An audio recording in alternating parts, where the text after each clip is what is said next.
Skill issue.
Valentine's Day. Valentine's Day. What is Valentine's Day? I don't actually know, honestly. But what I do know is that May is first to the stream. Congratulations, May. You're first. You're first. You did it, lad. You made it first to the stream. Congratulations. I totally did not mess up the stream start for the first time since I've started streaming because the button misclicked and didn't actually go. And then I got up to get the drink and then I came back and it wasn't actually going. The Bezos break before stream. I'm like, shit. But we're here now. And, honestly, let's just get started. Today is Valentine's Day. And I would say I celebrate Valentine's Day, but I don't celebrate Valentine's Day simply because I don't know what Valentine's Day is. So we're gonna learn. Today, we are going to find out what is Valentine's Day using the second most trustworthy source of information on the internet. Behind the Google AI results comes Wikipedia, the free encyclopedia. Let's brush up on what Valentine's Day is, shall we? That way we can actually talk about it. So, according to Wikipedia, the free encyclopedia, Valentine's Day, also called St. Valentine's Day, or the Feast of St. Valentine. The only thing we're feasting on is chocolate. It's very expensive chocolate. I don't have chocolate, I have whiskey. Yes, this is going to be a drunk stream. I'll get into what whiskey I'm drinking in a bit. But for now, we know that Valentine's Day is celebrated today, February 14th. It originated as a Christian feast day honoring a martyr named Valentine. And through later folk traditions, it has also become a significant cultural, religious, and commercial celebration of romance and love in many regions of the world. So this Valentine martyr guy probably was like a passionate lover of some sort for it to evolve into this. Surely.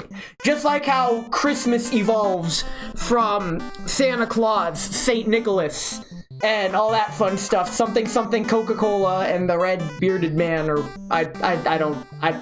Christmas was a few months ago, don't worry about it. My memory can only go back so far. There are a number of martyrdom stories associated with the various Saint Valentines connected to February 14th, including an account of the imprisonment of Saint Valentine of Rome for ministering to Christians persecuted under the Roman Empire in the 3rd century. Wow, that goes way back. The 3rd century. It's like, I always get that terminology mixed up. Is that like the years 200 to 300, or is that the years 300 to 400? Because 3rd century to me, when I first hear it, sounds like 300 to 400, but no, it's 200 to 300 apparently. I'm taking a sip of whiskey.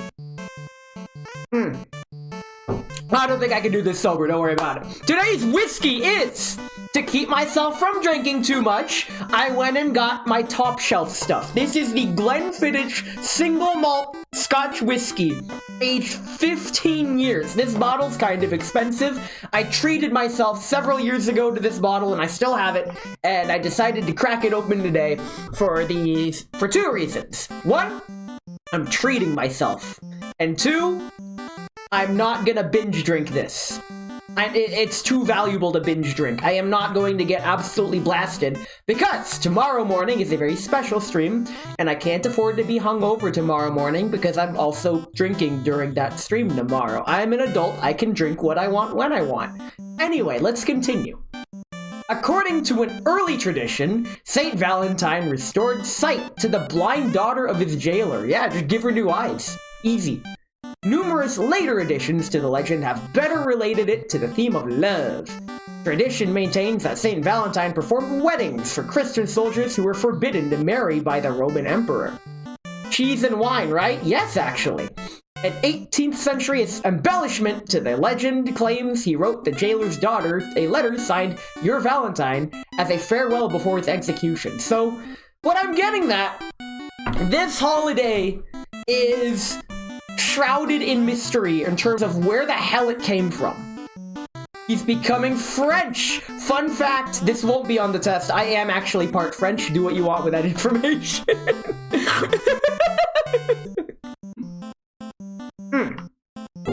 Okay. I should probably not drink this so fast. It's fine, we do it live. The 8th century Galatian sacramentary. The hell is this? Don't care. Recorded the celebration of the Feast of St. Valentine on February 14th. Any French relatives? No, at least not that I'm aware of. The day became associated with romantic love in the 14th and 15th centuries, when notions of courtly love flourished, apparently by association with the lovebirds of Earth. That doesn't look like a lovebird. But how did we get from lovebirds to sexual relations and birds? That is a G11 topic. You would love this. But this ain't about him. Early spring. In 18th century England, it grew into an occasion for couples to express their love for each other by presenting flowers, offering confectionery, and sending greeting cards known as Valentines. You know, we've already come a long way from this whole martyr of Saint Valentine or I don't even know what he was. We will scroll down. We'll skim the rest of this. Valentine's Day symbols. Fuck it, I'm reading. Valentine's Day symbols that are used today include the heart-shaped outline, doves, and the figure of the winged Cupid. In the 19th century, handmade cards gave way to mass-produced greetings. I don't need cards for greetings. I just walk up and say hi, and then they scream and run away. I can do it for free. In Italy, St. Valentine's keys are given to lovers as a romantic symbol and invitation to unlock the giver's heart, as well as to children to ward off epilepsy. We cured epilepsy. We did it. Thanks. What country was this? Italy? Yeah, Italy. The Italians have cured epilepsy, but only on today. It is a day of commemoration in the Anglican Communion. I don't know what that is. And the Lutheran Church. Many part of the Eastern Orthodox Church celebrate St. Valentine's Day in July 6th in honor of Roman presbyter. I butchered that. What the hell is a presbyter? St. Valentine. And on... Well, okay. I thought he was a martyr, but now he's a presbyter. What is this St. Valentine? We'll find out in the next paragraph. And on July 30th... What the hell does July 30th have to do with anything? There is no holiday on July 30th. Somebody probably edited this in here out of spite. In honor of... Hero Martyr Valentine... What the hell? A hero martyr is a martyr who is a bishop or priest. Oh, so like me in chess, where I just send my bishops to die because I hate them, even though they're actually really useful. The bishop is Interamna, modern tourney. What is a tourney? It's a city. Okay, cool. Alright, now we're getting into the real meat and potatoes. This is part of a series on love. So I hope you're paying attention because it's time for the love corner. Let's go. Numerous early Christian martyrs were named Valentine. Well, which one was it then? It could have been any of them then. Okay, they started off by saying it's based on a martyr named Valentine. But now everybody wants a piece of that pie. They're all named Valentine. It's all like, cut the blue wire. They're all blue wires. What the fuck? The Valentines honored on February 14th are Valentine of Rome. Valentinus Presp M. Romae is probably not how it's read because I don't do Latin. And Valentine of Tourney. Valentus Episode Interamnesis M. Romae. Something like that. Valentine of Rome was a priest in Rome who was martyred in 269. Okay, when I first saw 269, I'm like, did he live to 269? Ain't no way, but then no, we're in the 3rd century. We're going way back. He was buried on the Via Flaminia. The relics of Saint Valentine were kept in the church and catacombs of San Valentino in Rome. Though the word Valentine keeps getting thrown about, I'm starting to see why it's called Valentine's Day, which remained an important pilgrim site through the Middle Ages until the relics of Saint Valentine... This is a lot of history. While yes, it's important probably, I'm still having the lingering question, what is a Valentine's Day? I once bought a small house from a man of Native American descent. I asked if it came with running water. He told me fuck off and find your own wife. Holy shit! Wow! Okay! Welcome in, Core. We're learning what Valentine's Day is over a very expensive glass of whiskey. And honestly, I still don't know what Valentine's Day is, but we're gonna find out. Where was I? Right, I left my mouse here. Remained an important pilgrim site until... Okay, so it's a pilgrimage site that they were going to. Until the relics of St. Valentine were transferred to the Church of Santa Prassede during the pontificate of Nicholas IV. Wait a minute! We're in the year 269! How the hell did Nicholas IV come in here? That's a 1,000-year gap! What the hell happened to the time skip? We're jumping everywhere! Valentine's Day is just a day of commercialized flowers and chocolates. Listen, we're getting there. Just like the 1,000-year time skip. Hold your freaking horses. Jeez, Core. Like, we gotta take this one step at a time. Just like, Valentine's relation romance stuff. Don't worry about it. I have no horses to You've yeed your last haw, cowboy. I'm gonna go off on a quick tangent now that I just said that, because this is relevant. I spurged out at work today on airsoft revolvers, which are so impractical, but they exist. And I just, like, spent all day at work slacking off and watching videos on airsoft revolvers at my desk. That's what they get for making me come in on Sunday. I'll do my job on Sunday. Ness spurging about airsoft is your fault. It kind of is. So last night, Cora linked me up to a page for an airsoft WA2K sniper rifle, and I'm all like, oh my god, I want this. The only problem is it's $800 fucking dollars. I'm like, that's my off-kai fund. I can't afford to spend my off-kai fund on a gun I'm barely gonna use. But hey, I maybe could save up for it later, I guess, or maybe buy a used one somehow, even though no one's gonna sell that because it's a freaking treasure. It's fine. I'd rather, like, get a cheap airsoft revolver and twirl it and hope I don't accidentally discharge it and shoot my face or computer or worse. Don't worry about it. Back to Valentine's Day. Valentine of Tourney became Bishop of Interrama. I keep reading this as Intermama. To be fair, owning an actual WA2K would cost many times as much and get used even less. The WA2K, there are luxury cars cheaper than an actual WA2K, and that is insane. And it's said to have been martyred during the persecution under Emperor Aurelian in 273. I keep getting distracted. Real ADHD gamers, I was never diagnosed. I was diagnosed with ADD, and I still don't believe it. I think it's just like undiagnosed autism, hence undiagnosed but pretty sure. But honestly, if somebody made like a replica WA2K, I'm sure that would be like pretty neat. It's not authentic, but it's cool. Probably not as practical, and definitely probably not as reliable or whatever, but hey, it's a thing. Back to Valentine's Day. He is buried on the Via Flaminia, but in a different location from Valentine of Rome. Damn, gotta keep him separated even after death. His relics are at the Basilica of St. Valentine in Tourney, Basilica di San Valentino. Professor Jack B. Orch of the University of Kansas notes that abstracts of the acts of the two saints were in nearly every church and monastery of Europe. A relic claimed to be St. Valentine of Tourney's head was preserved. Why would you preserve someone's head as a relic? That's very Futurama, but okay. Was preserved in the Abbey of Newminster, Winchester, and venerated. I don't even want to know what that means. The Catholic Encyclopedia speaks of a third Saint named Valentine. How many Saint Valentines are there? I'm glad they prefaced this whole thing with numerous early Christian martyrs were named Valentine. Now we're on number 3.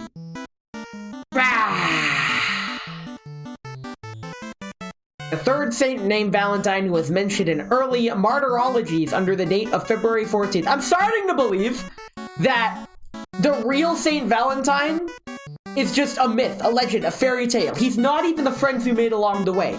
Freaking everyone's Saint Valentine. Pretty soon I'm gonna become Saint Valentine. That's how it's gonna be. I'm gonna martyr somehow. I don't even know what I'm gonna die for, but it's gonna be the new Saint Valentine. And when I die, they're gonna change the Valentine's Day policies so that everybody gets their state-mandated girlfriend or some shit. And they're gonna hate it because that's an objectively awful idea. Don't worry about it. He was martyred in Africa with a... How did we get to Africa? I thought we were in Italy. Okay, martyred in Africa with a number of companions, but nothing more is known about him. Because it probably didn't happen. That's probably just...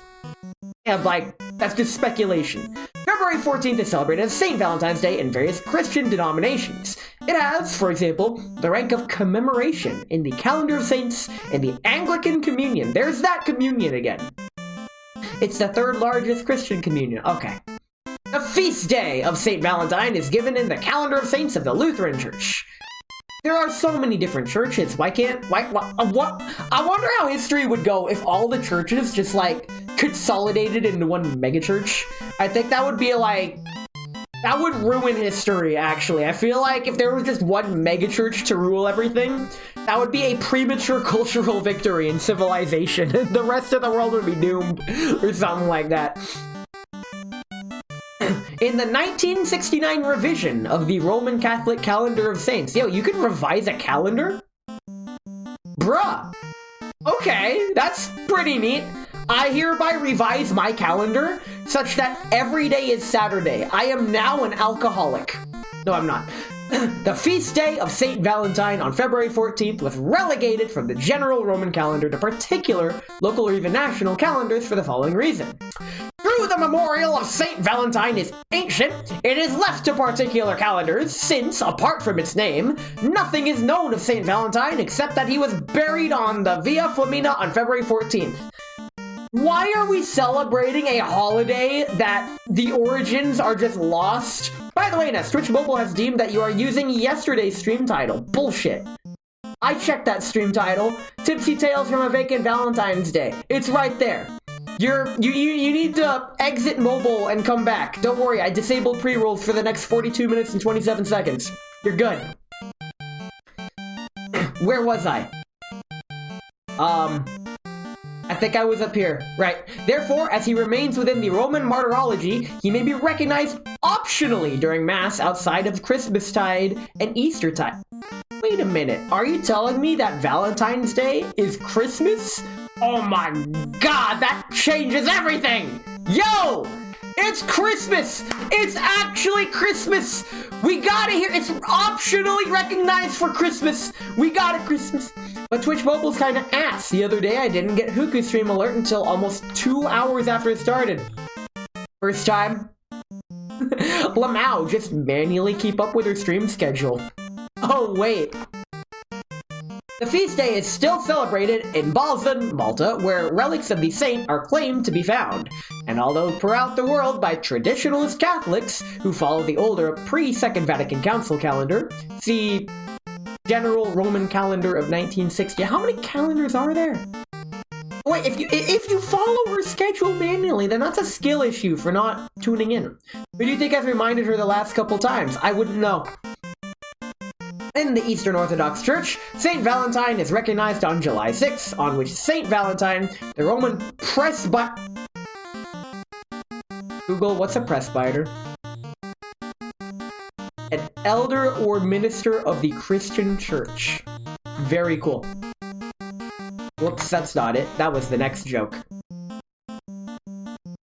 In addition, the Eastern Orthodox Church observes the feast of Hieromartyr Valentine, Bishop of Interamna on July 30th. There's July 30th again. We need to make this a national holiday now. More days off. Tuned in and then got the mobile alert. Lamau, just get the alert. Easy. Legends. I don't feel like reading up on the legends of St. Valentine. Folk traditions. Oh, here we go. Connection with romantic love. This is the real meat and potatoes that I was going for. Here we go. The feast! Latin, in Natali. I don't know who Natali is, but we're in her, according to Latin. Or, on the birthday of St. Valentine, originated in Christendom and has been marked by the Western Church of the Christendom in honor of one of the Christian martyrs named Valentine. They were trolling back in the 3rd century, honestly. So, like, you're Valentine, I'm Valentine, you're also Valentine, they're all named Valentine. That was the person to be. I bet it's like, some old shopkeeper was like, if your name is Valentine, you get a buy one, get one free deal.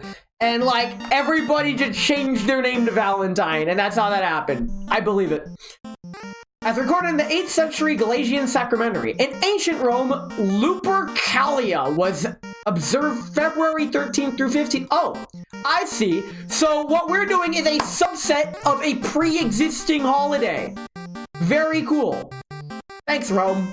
On behalf of Pan and Juno, pagan gods of love, marriage, and fertility. I didn't realize pagans had gods. I thought they were only Greek gods. What happened to the Greek gods? Ah well.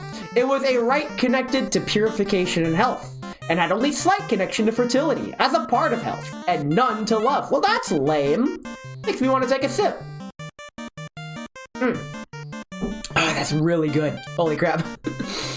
The celebration of St. Valentine is not known to have any romantic connotations until Chaucer's poetry about Valentine's Day in the 14th century. Some 700 years after the celebration of So this is a story 700 years in the making. Very cool, I guess. I mean, we're kind of past that now, but hey, here we are, I guess. Lupercalia was a festival local to the city of Rome, the more general festival of Juno Februara, meaning Juno the Purifier, or the chaste Juno. Who chased her? I don't know. To celebrate... Oh, I see. They're expediting the holiday. It was a 3-day holiday. Now it's a 2-day holiday. Very cool. Now it's a 1-day holiday. Keep this up. It's gonna be a 0-day holiday based on the declining birth rates. Let's fucking go. Although the Pope Galasius I, from the not 3rd century article in the Catholic Encyclopedia, says that he abolished Lupercalia. Wow, he's trying to get... He was the first cancel culture. Holy shit. He was the first incel. Let's fucking go. I can't believe he's just chatting and reading Wikipedia. Listen, we are learning about the connection with romantic love and how it relates to Valentine's Day. We're learning about today. Welcome in, Uranium. I am getting drunk. We're drinking Glenfiddich 15, expensive Scotch whiskey, because I am treating myself now. And on a day like today, you should treat yourself now and give yourself some self-love and respect that you deserve, so you can say fuck Hallmark holidays as well. You fucking should. But we're not there yet. We're still on the connection with romantic love. Sorry. Where was I? Shit. I'm on your second beer. Oh yeah, fuck yeah, let's go. What the fuck it. The theologian and mythologist minister Bruce Forbes, who was the pioneer of that shitty journalist website, wrote that no evidence has been demonstrated to link St. Valentine's Day and the rites of the ancient Roman purification festival of Lupercalia, despite many claims by the authors to the contrary. Written just like a Forbes article, he was ahead of his time back in the 5th century, I guess. Very cool. Some researchers have theorized that Galasius I replaced Lupercalia with the celebration of the purification of the Blessed Virgin Mary. I keep seeing the name Virgin Mary tossed about. I think that's the name of a drink now, honestly. Like, I don't think you guys realize just how little I know about anything before the year whatever the hell happened in 1990X. It's fine, don't worry about it. If you look like Shigo or a clown, hit me.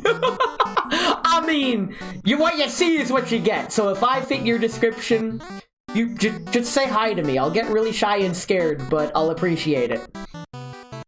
There's no historical indication that he ever intended... I skipped a line. They claimed a connection to the 14th century connotation of romantic love, but it was dispelled. It's a hoax. Hi, Uranium. Also, the dates do not fit because... Wait a minute! Uranium, are you flirting with me live on stream? Was that a Valentine's deal? Yes, I believe it.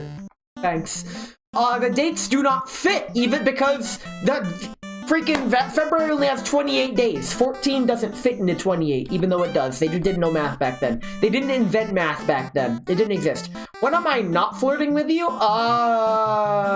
When you're flirting with someone else. Am I wrong?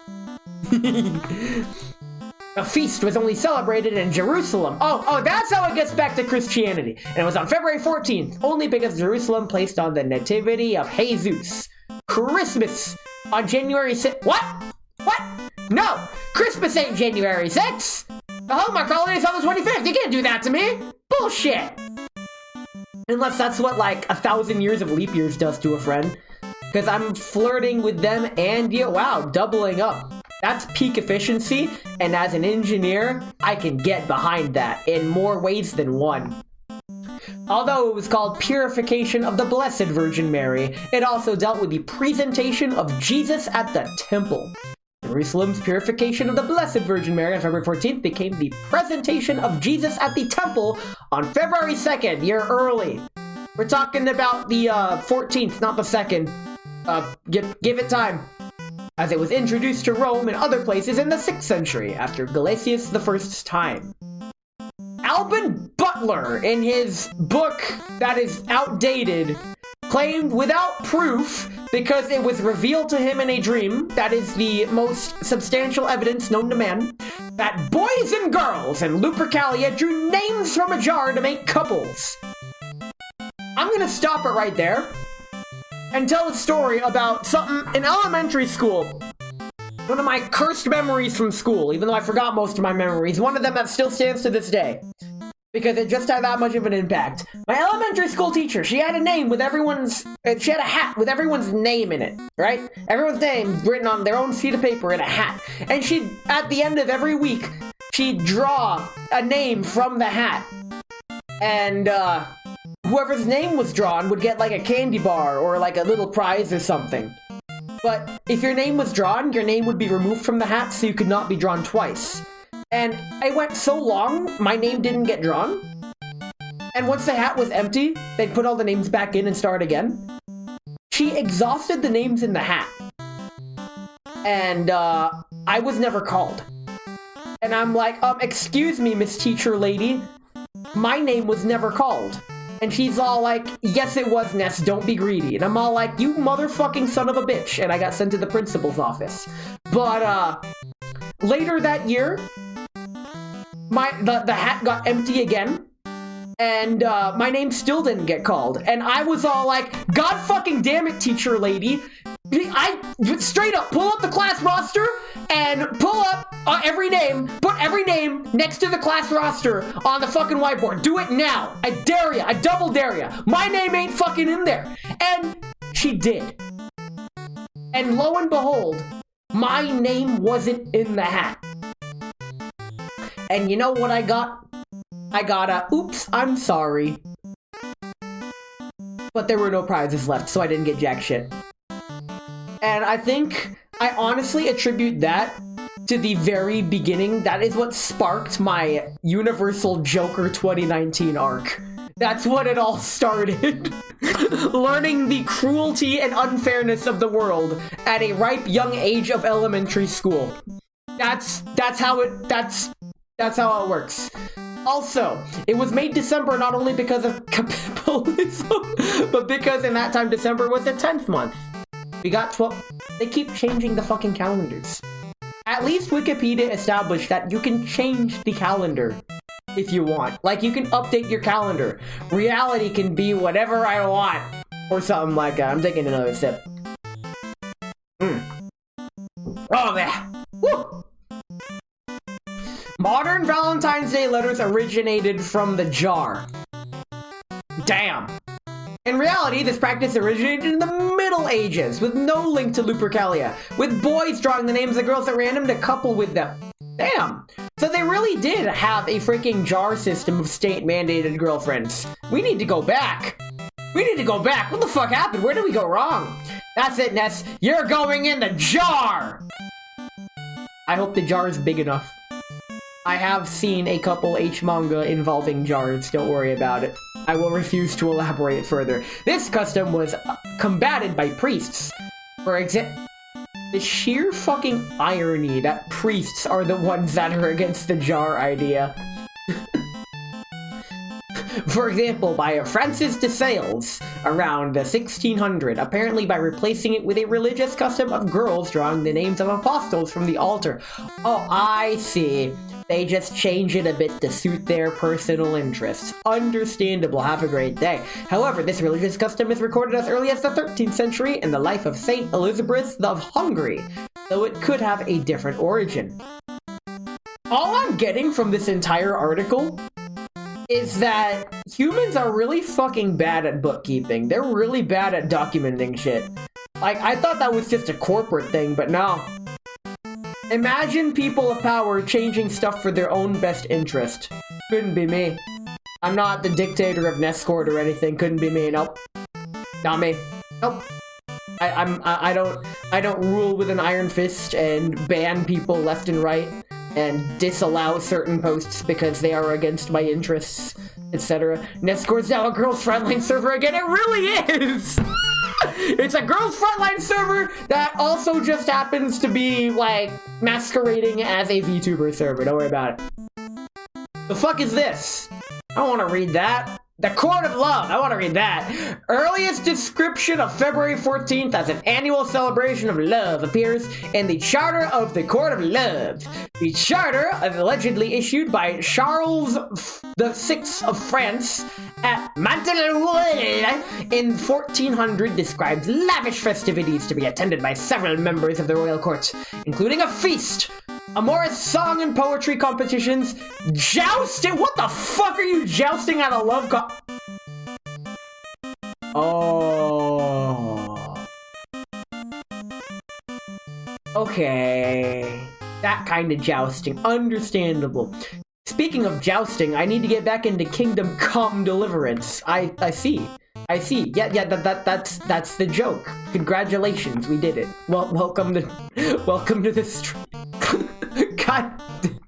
Okay. Amid these festivities, the attending ladies would hear and rule on disputes from lovers. Bro, that was just like... That was... Oh my god, they had Reddit's Am I the Asshole back in the freaking 1400s. God damn. No other record of the court exists, and none of those named in the charter were present at Mantes except Charles's queen, Isabel of Bavaria, who may as well have imagined it all while waiting out a plague. Oh my god. It really was revealed to me in a dream! Yo, let's go! Valentine poetry. The earliest surviving Valentine is a 15th century rondo written by Charles, Duke of Orleans, to his wife, which commences: Je suis monté, hon hon baguette. Charles Orleans, probably. I don't know French, but all I know is that because I drive a fucking hand-me-down minivan, I don't have any pickup lines. So my flirting game is non-existent. So if you were hoping for me to flirt with you, the best I got is, hey, I can speak some Japanese, and I like video games, I guess. Want to hang out? That's my flirting. I tried. It's fun. Fuck these things. Modern times. You're looking at modern times. We're good. Celebration and status worldwide. It worked for me. Well, thanks. Valentine's Day customs, sending greeting cards known as Valentines, offering confectionery and presenting flowers, developed in early modern England and spread throughout the English-speaking world in the 19th century. In the later 20th and 21st century, these customs spread to other countries, like Halloween. Yo! Halloween's a country! Let's fucking go! Yo! You heard it here first! Valentine's Day is celebrated in many East Asian countries, with Singaporeans, Chinese, and South Koreans spending the most money on Valentine's Day gifts. Well, that... I shouldn't be surprised, but I am. Honestly, when I get gifts for a special someone, it's never on Valentine's Day. I don't think I've ever spent money on someone on Valentine's Day. I've spent money on someone on Christmas, I think. I think the most I've spent on someone wasn't even for a holiday. It was like coming back from Thanksgiving, and I'm like, hey, I missed you. I got you a gift. And that's like the formal declaration of beginning of my first relationship, which I'll get to eventually, maybe, probably. It's Valentine's Day. She hated Valentine's Day. I hated Valentine's Day. I don't hate Valentine's Day anymore. I just don't care about it. Because if I hated it, that means I would care about it, because I'd care about it enough to hate it. So, don't worry about it. In America! Oh no, Brazil, let's skip that part. The United States, we don't... Oh wait, this might be funny. On the United States mainland, about 190 million on Valentine's Day cards are sent each year, not including 100 million cards school children exchange. I remember that. Freaking, like, you had to write in elementary school, like, Valentine's Day cards to people, and it was always so awkward. Like, this was before my awkwardness caved in on itself, and I gained an immunity to my own awkwardness, like how snakes are immune to their own poison or some shit like that. Because, anytime I'd send a Valentine, I'd want to send a Valentine to the girl I liked, but because I had to send a Valentine to everyone, it just completely lost all sentimentality and meaning. And I learned another life lesson. that was taught in The Incredibles. If everyone's super, no one is. So like if you send something to everyone, then it like loses its meaning, or rather its impact. It doesn't feel as special. It feels like mandatory, obligated. It's hollow night. Hollow night, meaning it's garbage. Valentine's Day is a major source of economic activity. Well, not for me, with total expenditures topping $18.2 billion in 2017. Over $136 per person, excuse me. I spend like $136 a month on groceries because I eat cheap and I barely eat. I get like several sacks of rice, salad ingredients, etc. I spend like $40 to $60 a week on groceries, which I guess that's a little more than $136 a month on groceries. But still, like, I'm good. Bruh, to spend that much per person on Valentine's Day, she'd better be worth it. And if you're spending that much on your girl, like, you should pull up that old Material Girl song, because damn, we're living in a material world, and I am not a material girl. That's not how it works. This is an increase from $108 per person in 2010. We've always been doing, what the fuck are these people? Jeez! That's a lot of money! Freaking, like, listen, if you're like one of my 1% of female viewers, according to Twitch, like, if your man is spending $100 on you on Valentine's Day, you should at least be thankful. I don't want to see any girls, like, getting mad over fucking $108 on Valentine's Day. Like, what the hell's wrong with you? $108 on a Hallmark holiday. The least you could do is pretend to enjoy it. Like, please. That's too much. I may be wrong here, but what the fuck? Who spends $108 on a Hallmark holiday? Like, on this? I mean, honestly though, skill issue to all you couples out there spending $108 on, like, a freaking socially obligated holiday. Like, come on. Like, have some wallet respect. Really. Makes me want to drink some more. Here we go. In 2019, a survey by the National Retail Federation, oh god, that elicits the same nausea coming out of my mouth that saying the HOA does. Like, why does that exist? Found that over the previous decade, the percentage of people who celebrate Valentine's Day has declined steadily. Finally! Yes! We're winning! I hit the wrong button. It's fine. We're winning. We got this. In my excitement, I accidentally hit the wrong button. Don't worry about it. From their survey results, they found 3 primary reasons: over-commercialization of the holiday, not having a significant other, and not being interested in celebrating it. We are finally making progress. Fucking finally. Let's go. This is a win. We're winning. We're finally turning things around. This is good. This is good stuff. Okay. I'm getting way too excited over reading a fucking Wikipedia article. Asia. Afghanistan's Asia? Fuck me. When I think Asian, I don't think Afghanistan. I think, like, China. And, like... Ooh, do they have Japan? They have Japan. Let's go. In Japan, Mozarov Ltd. introduced the holiday for the first time in 1936 when it ran an advertisement aimed at foreigners. I didn't realize there were foreigners in 1936. Listen, when I think of Japan, I think of, like, the 0.1% foreigner population, and that being, like, the staple since the dawn of time. So when you're telling me that there were enough foreigners in Japan to warrant advertising to them in 1936, that blows my mind, honestly.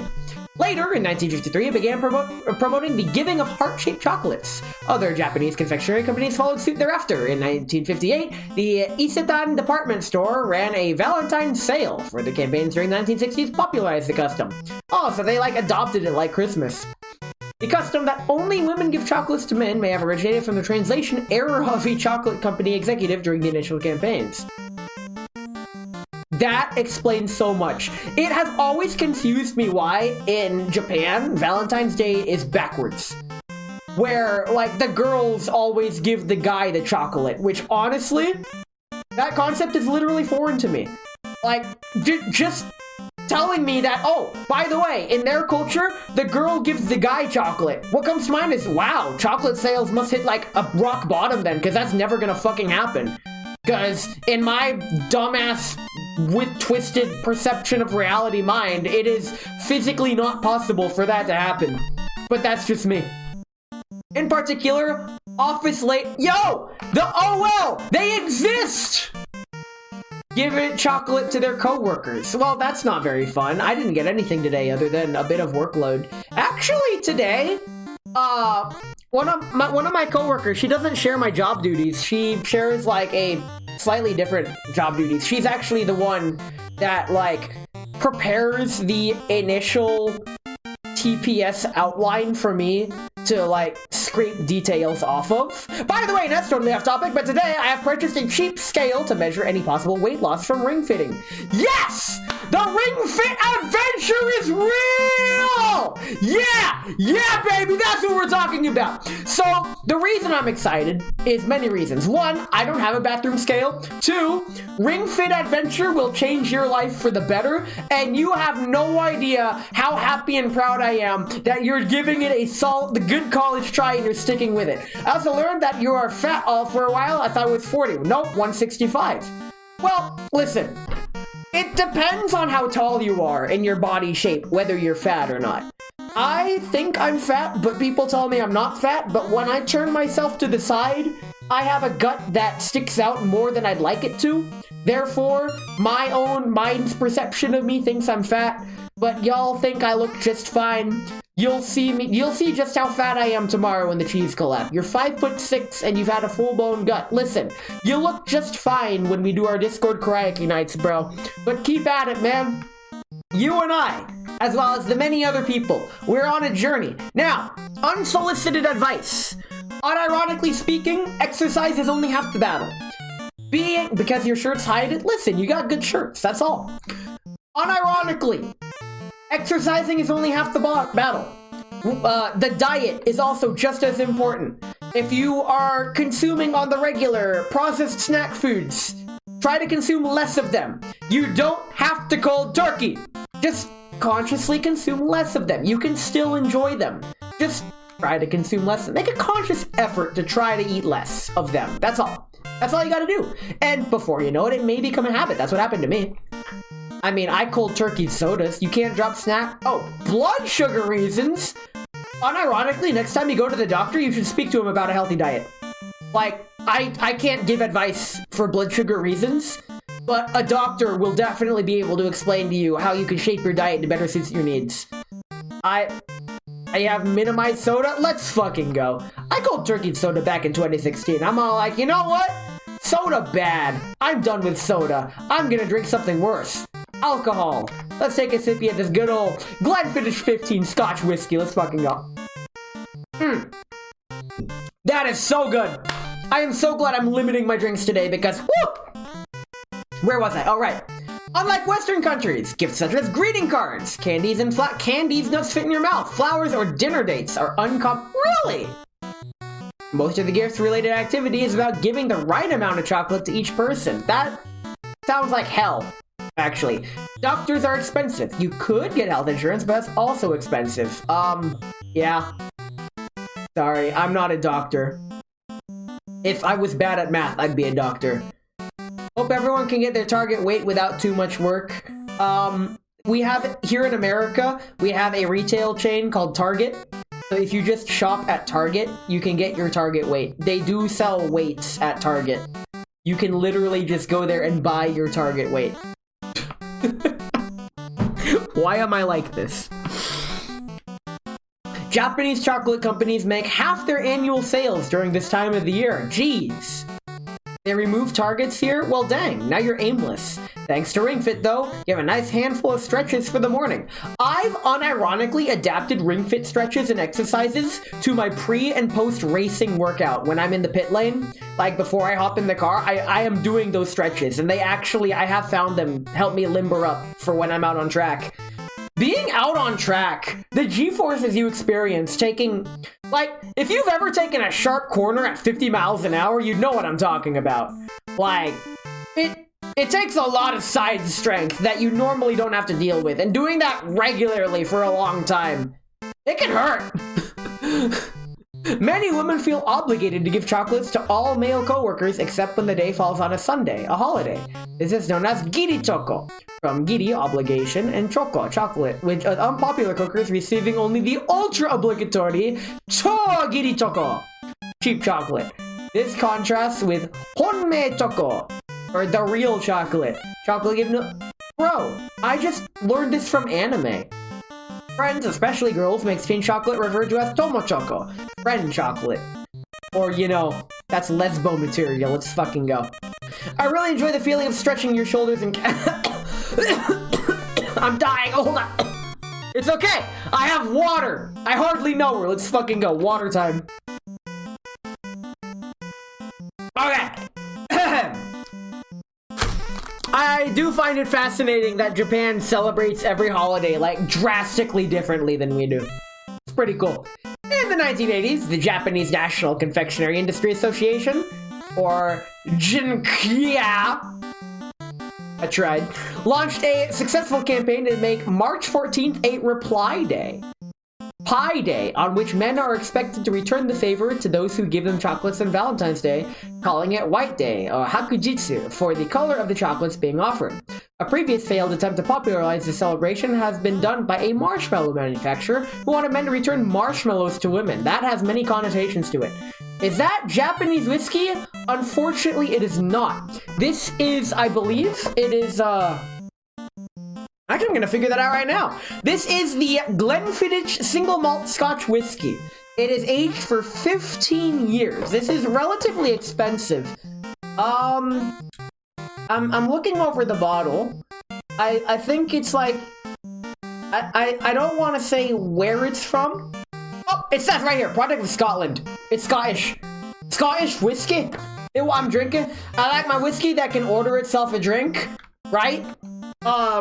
Unfortunately, this is too young for that, and I, unfortunately, do not have the budget to get whiskey that is that old. I would even, like, if I could get, like, half a shot glass just to savor the taste of a whiskey that is that old, I would happily try, but that is not within my budget right now. In Japan, the romantic date night associated with Valentine's Day is celebrated on Christmas Eve. It's all coming together. That's why Christmas Eve is the fucking couples bullshit. Understandable. It all makes sense now. Remember, water is big plus whiskey is good because of science. It's a good thing I have water right here. I got water and whiskey, baby. Let's fucking go. By the way, welcome in, Netiko. I'm gonna be drinking today. I'm gonna be drinking tomorrow morning. I'm gonna be drinking tomorrow night. I am turning into a fucking alcoholic for the next 36 hours only because I'm working on Sunday and Valentine's Day, and I'm streaming, and it's funny, probably. Oh wow, yeah, I'm dead. Yeah, it's whatever. What is Malaysia? Where is Malaysia? Probably like south of Asia, on those island areas. I don't do Malaysia. Pakistan, I don't know what that is. Philippines. In the Philippines, Valentine's Day is called Araw. I never learned Tagalog. In much the same manner as in the West, it's usually marked by a steep increase in the price of flowers, particularly red roses. It's the most popular day for weddings, with some localities offering mass ceremonies for no charge. Yo, free weddings? Holy crap. Also makes it easier to remember your anniversary. Like, damn. Okay. Saudi Arabia. So, I did go to college, and there were a lot of Saudi Arabian exchange students, and let me tell you, the Saudi Arabians know how to fucking party. They are some of the nicest, friendliest dudes ever. Like, bro, they will get you hammered, and they will take care of you. They're real bros. They are real ones. The Saudi Arabians I met at college, they're like, I mean, sure, they're exchange students, they probably had a lot of money, but, like, not only, they can party, and they were some of my greatest private math tutor clients ever. I would make bank off of them, and we'd have a great time. Instead of tutoring them a one-on-one, they'd, like, group together and pitch in, because I charge by the hour, not by per person. So I would happily teach a group of, like, 5 people at once. And, like, sure, it's all the same to me. And it was always a good time. In Saudi Arabia in 2008, religious police... That's a thing? Damn! Okay, I'm learning more about the world. That sucks. Ban the sale of all Valentine's Day items. They hate Valentine's Day. Telling shop workers to remove any red items because the day is a Christian holiday. Actually, it's a Roman holiday according to all the stuff up here that we just glossed over. Hello, it's Roman. Thank you very much. Where were we? All right, we were in, oh yeah, we passed Japan. Yeah, we were in Saudi Arabia. This ban has created a black market for, Saudi Arabia has a black market for Valentine's Day. Let's fucking go. Wow. Okay, I mean, hey, it is what it is. In 2012, the religious police arrested more than 140 Muslims for celebrating the... Yo, that is wild! Holy crap! I didn't expect to learn this much about other cultures. Like, yikes, damn! Okay, I think that's enough of that for, like, TOS reasons. What about Taiwan? I can't read that. That's also for TOS reasons. We also what happened to Coco. Singapore. According to findings, Singaporeans are the biggest spender. Ah, fuck! It's fine, don't worry about it. With 60% of Singaporeans indicating they would spend between $100 and $500 during the season. Excuse me, if you're spending $500 on your girl, like, listen. During my one and only relationship, instead of spending money on her, I'd spend time with her. That's a resource you can't get back. Like, bruh, I'm realizing that now that I'm getting older and older. Like, time is the one resource you're just never getting back. Simple as. So you'd better spend your time well spent. And honestly, if I could break off on a tangent really quick. Time spent doing things you enjoy is not wasted time. And don't let anyone tell you otherwise. That's it. That's all. Bottom line. That's it. That's all I wanted to say. What else we got? Europe. France! In France, a traditionally Catholic country, Valentine's Day is simply known as Saint Valentin, and is celebrated much in the same way as other Western countries. Like Saint Valentine d'Italy. Oh yeah, because it was in Italy.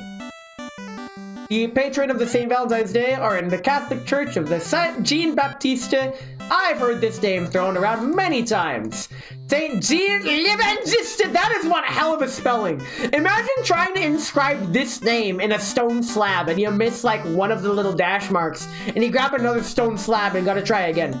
Located in the southern France town of Romagard, the celebrations of Fête d'Amour take place every 2 years on the Sunday closest to February 14th. Oh, wow, they get the luxury of rounding. Okay, the village gets dressed in its 19th century costume and put the program with over 800 people. What's a 19th century costume? Google, what's a 19th century costume? Okay, it's fucking elegant and fancy as shit. Very cool. Greece! St. Valentine's Day, or the fuck is this language? How do you even read that? In Greek tradition, was not associated with romantic love. That's a lie. Yes, it was. Poland! St. Valentine's Day was introduced to Poland together with the cult of St. It was a cult!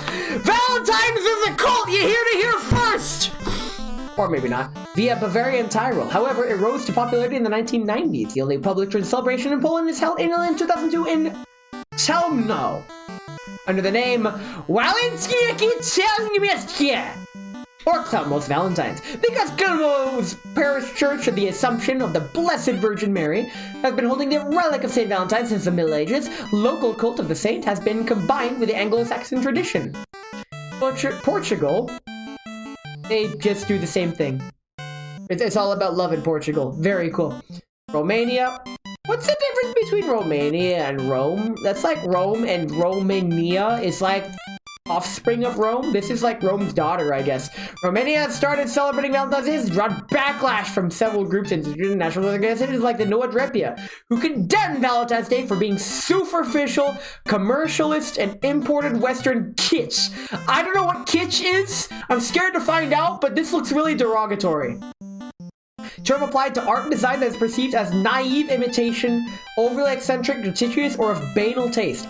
I fucking love this word. Oh my god, this is like my new 4th favorite word. Let's fucking go. In order to counter the perceived denaturation of national culture, Dragobeat, a spring festival celebrated in parts of southern Romania, has been rekindled after being ignored during the communist years, a traditional Romanian holiday for lovers. The holiday is named after a character of Romanian folklore who is supposed to be the son of Baba Dosia. That's Baba Dosia? Bruh, that's like, we have Moai heads at home. Let's fucking go. Its date used to vary depending on the geographical area. However, nowadays it is coming through to be February 24th. Excuse me, you're 10 days late, good sir. Fun fact, a Decameron is a period of 10 days, like how a week is a period of 7 days. I know that because I know the kanji for Decameron, and that's the only reason I know of that. Let's take a quick sippy. Scandinavia. I have a Scandinavian friend. In fact, my best friend from high school. That's the Scandinavian friend. In Denmark and Norway, February 14th is known as Valentines Dag. Honestly, every Scandinavian word just sounds fucking badass. Like how you could get like Chinese kanji tattoos that just look cool despite meaning something mundane. That's how I feel about Scandinavian words. And it's celebrated much in the same manner as the United Kingdom. Not the United States. What the fuck? How do they do it? Oh, it's down here. I'll get to it later. In Sweden, it's called Alla Hjärtans Dag, All Hearts Day, but it's not widely celebrated. A 2016 survey revealed that fewer than 50% of men and women were planning to buy presents for their partners. They figured it out. They solved Valentine's Day. The holiday has only been observed since the 1960s. Bruh. That's fine. You don't need to. It's okay, Scandinavia. Go back. You don't need to be tainted by this. Spain! I live in a continent state of Spain without the A. Holiday was first introduced in Spain through a 1948 advertisement campaign by the department store chain Galerias Preciados, and had become widespread by the 1970s. Known as San Valentin, they forgot the T, the holiday is celebrated in the same way as the rest of the West. The rest of the West? More like the best of the West. That's us. Wait, that's Spain. That's not them, that's us. We're the best of the West. In the UK, who cares about the UK? We're gonna take a business break. I'll see you guys in 3 minutes.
I have eaten some bread, I have drinking some water, and I have sufficiently slowed down enough to become hopefully slightly more intelligible. Hopefully. I realized a little bit near the end of all that, I was kind of getting carried away. As I do. But that's kind of me when I get drunk. As I am now, as I take another sippy.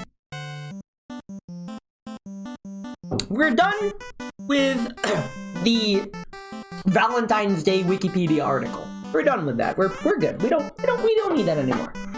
I think what I'm gonna do now is move on to what I'm sure most of you guys wanted me to drunk and yap about, and now that I'm sufficiently drunk enough, I can yap about that. And that is how I view, I guess, the couple side of deal on Valentine's Day, because I'm sure most of us think of Valentine's Day as a couple's holiday, am I right? So, first, we need to ask ourselves, what is a couple? And I'll have you know, thanks to my engineering degree, I can answer that for you right now. So, a couple, as defined in mechanics, is a system of forces with resultant moment of force, but no resultant force. What that means in layman's terms is that it's when you have a bunch of forces going on to a system, but the resultant force isn't actually a net force, it's a net torque. A good example of this is a doorknob. You exert force on the doorknob like a twisting motion. You're exerting the same amount of moment force on that doorknob, but the doorknob itself isn't feeling the force, it's feeling the twist. Kind of. You could also think of it like opening a submarine. Or like those submarine latch doors, like how they got like those twisty latches that you crank open to open and seal. That's what a couple is to me.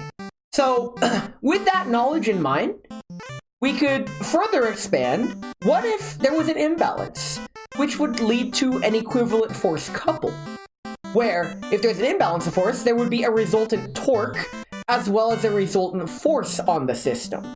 And fortunately, we can visualize that here.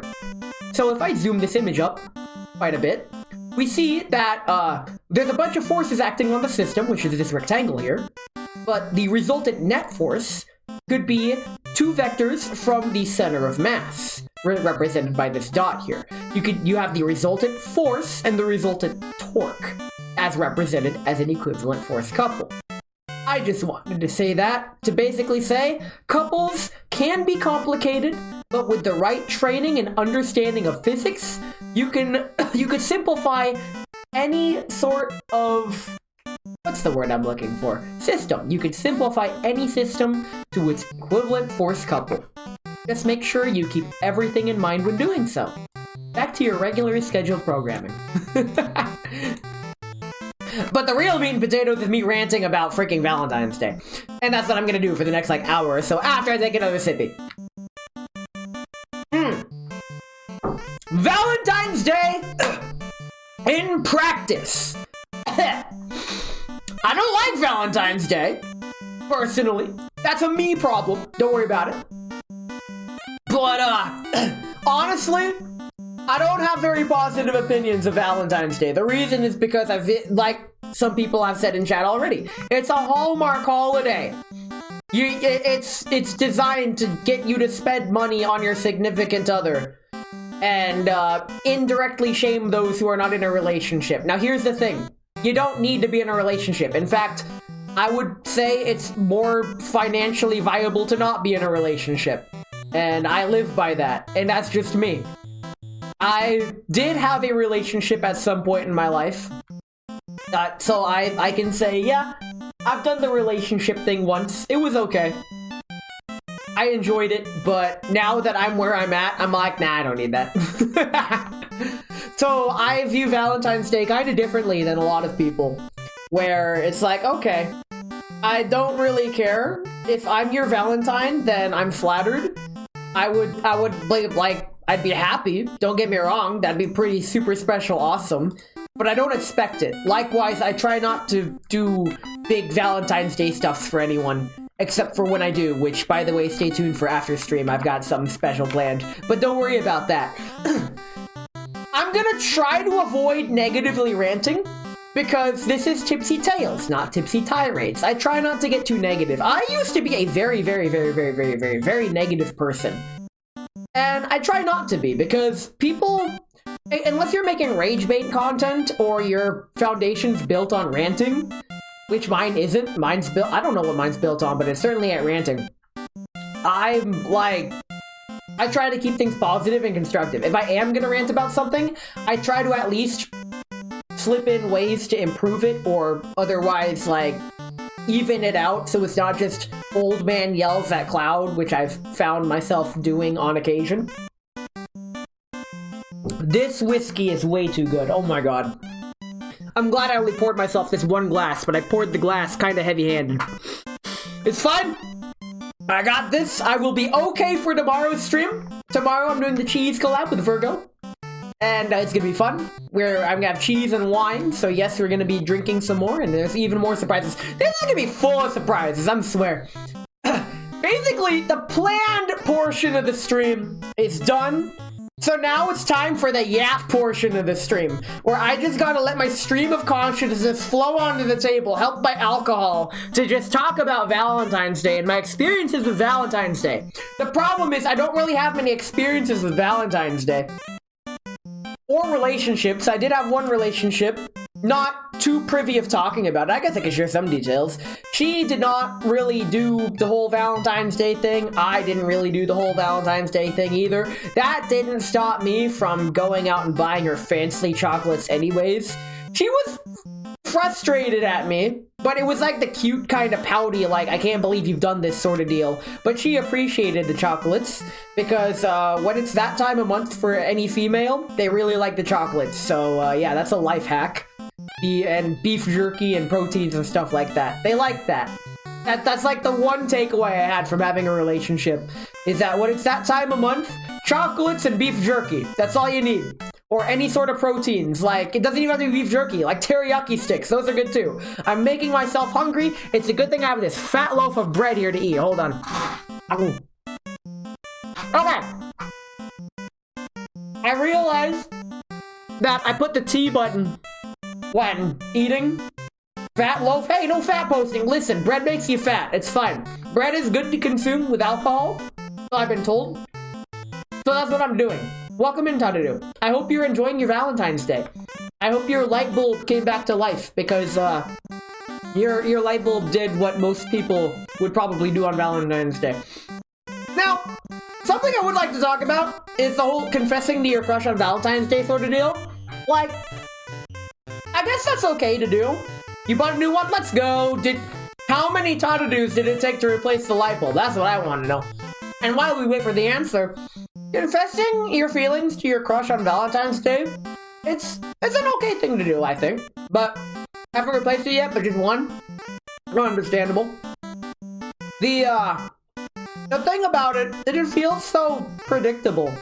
Because I feel like any girl knows when a guy likes them. That's just how I feel. I may be wrong about that. If you're my 1% of female viewers, feel free to call me wrong.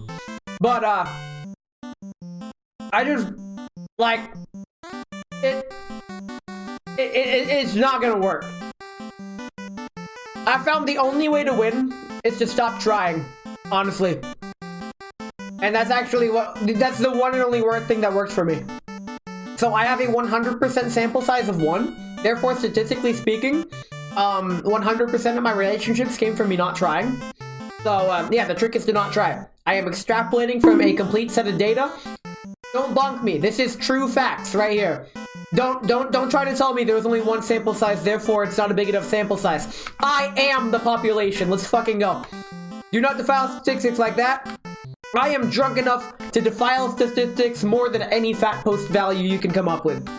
Like, fucking try me. We're talking like a 1.01 probability level. Like, let's go. That is beyond fat post. How's that? You cannot stop me now. I'm having such a good time. I'm not having a ball. I don't have a ball. Do I have a ball? I don't have a ball. No. Oh no. I don't have a ball. I'm not having a ball. I guess you can stop me now. This is terrible. I have to stop drinking and get water. Yo, I have water right here. Water time! Everybody grab a water and drink it because it's good for you. That is some decent water. I found that even though I don't like drinking water, oh my god, there is stuff in the bottom of my water bottle.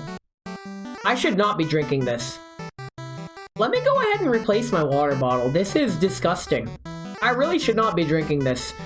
For my own safety, I need to be back. Like, straight up. Give me a minute or so. I'll be right back.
Sorry about that. Like, seriously.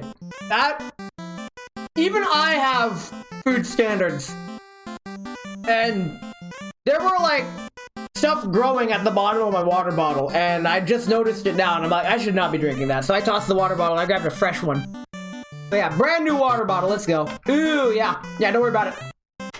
So, the sheer irony being, like, I had to take a food safety class to be a fast food worker. That was like during one of the lower points of my life. And I don't even follow what I learned in that class. Like, in that training. So, it's whatever. If I die, I die. It's a skill issue on my part, but I will die how I lived. Welcome back, May. We are, what was I yapping about before I went to get water? Alright, it's because I hardly know her. It was regarding Valentine's Day. Couples, equivalent force couples, physics. I feel like once you are done with education, like in a classroom environment where you're around a lot of people around your age, it becomes a lot harder to get into a relationship that's an authentic one. And I say that because of my absolute sheer disdain of dating apps. If you're looking for an authentic, like, real, wholesome relationship, and you're looking for one on a dating app, you are basically trying to find a hay in a needle stack. That's how I feel. It's not, I'm not gonna say you're not gonna find what you're looking for there, but it's a lot less likely. Really, if you want to find someone, just do stuff. That's it. Do stuff, and you may not find someone, but you might. Agree? Same. Wait, of course I agree with it. I'm the one who fucking said it. God damn it. Shit. That's how drunk I am. Wow, okay. We're already there. Let's go. But I'm not gonna try. I don't want to give dating advice. I don't see myself as qualified to give dating advice. I've only had one relationship. And while I have learned quite a lot from it, I have fun. Someone might notice you're having fun and want to tag along. That's literally what happened. You don't see yourself as qualified at anything? Bro, you're more qualified than you think. So, how I got a relationship, I've noticed that it's a Mother 3 reference, but I can't dance, but when I do dance, like when fate calls for me to dance, I nail the QTE every time. I don't feel like my dance is good at all, and objectively speaking, my dance sucks. However, that dance party in college when I said, you know what? Fuck it. I'm gonna give up and I'm gonna try to have fun for once. and I found myself basically quapping my body in the middle of the dance floor. There was a circle formed around me in the dance floor, and I was just flailing around doing random movements, and I'm all like, you know what? Okay, fine. I guess I'm now the center of attention. The only thing I can do now is fucking roll with it. And I rolled with it. And the result of that is the shy girl in the corner of the dance floor saw me there and dancing, like not knowing what he's doing, and said, I like this dork. And she got to know me. And that was like how my first relationship started-ish, kind of. So, yeah, I guess the trick is to don't learn how to dance. Just try your best despite not knowing what you're doing. In all fairness, that could apply to anything, I guess. I mean, streaming, sure, why not? That's another thing. One thing that I have a very strict don't date streamers / VTubers policy. You don't want to do that. The reason being is because, like, their entire thing is appealing to an audience, and you don't want to get in the way of that. And it's a lot of upkeep and stuff. It's like a whole dating with idol culture sort of deal. Don't do it. Don't date VTubers. Don't do it. Don't do it. You may think you want to do it, but you don't want to do it. I know that disqualifies me too, but don't worry about it. The other times dancing has come in funny is karaoke nights when I'm dancing and it's funny and it's like, you know what, fuck it, I'm just going. Oh, the really big one was at Off Guy when Zumi VT needed 2 volunteers from the audience to dance and for the Just Dance sort of deal, and I was one of the volunteers and I fucking nailed it. I don't care what anyone says. I went all out. I went all in. I didn't know what I was doing, but I knew exactly what I was doing. My best. And even though I fell over once, it was good enough, and I could tell everybody seemed to like it. It was fine. I'm pretty sure the other person didn't put in half as much effort and kind of gave up halfway through, but no, I went all the way. If I'm gonna do something, I don't half-ass it, I full-ass it, and that's how I roll now. I'm done half-assing things. I'm gonna full-ass it. Like my cheese collabs, I'm gonna go until I know I can't, which is why if I feel like throwing up, I'm gonna stop. I don't feel like throwing up on stream. Fortunately, I don't have to this time because I'm drinking responsibly. But yeah, I guess what I'm trying to say is if you want a girlfriend, just do a stupid ass dance. That's it. I did not get a girlfriend from Offkai, but I did get a friend who was a girl from Offkai. You guys know her. She's Resta Makurabe. I befriended her. She was one of the first witnesses of that Rasputin dance at the panel, because that's where I met her. So yes, if you want a friend girl, just dance. That's it. Dance. The power of dance is the way to go. Just kidding, I only have the power of song, and sometimes it's not even a good song. Oh, wait, karaoke is tomorrow, too. Oh, man, I'm gonna be partying all day tomorrow. Holy crap. Well, I'm not even worried if I'm gonna have the energy tomorrow, because I'll have Sunday to recover, and by that, I mean I'm gonna, like, be napping at work. I'm already forced to dance as part of your choir, and you can't even be bad at it. You have to do well. Why do you have to dance in a choir? Like, when I think choir, I don't think dancing. I think singing. Like, that doesn't really make sense in my books. How does that work? I would imagine that doesn't quite. Or is it special that way? You have costumes. Yo, this man's dressed up for choir. He's going the extra mile. Let's go. Some people say like, oh, I like your Ness outfit. I'm like, bro, this is my these are my normal clothes. Like, my normal clothes are an outfit? What is this? I can't believe you've done this. Why would you? Okay. Very cool. In any case, that is what it is. I'm gonna take another sip.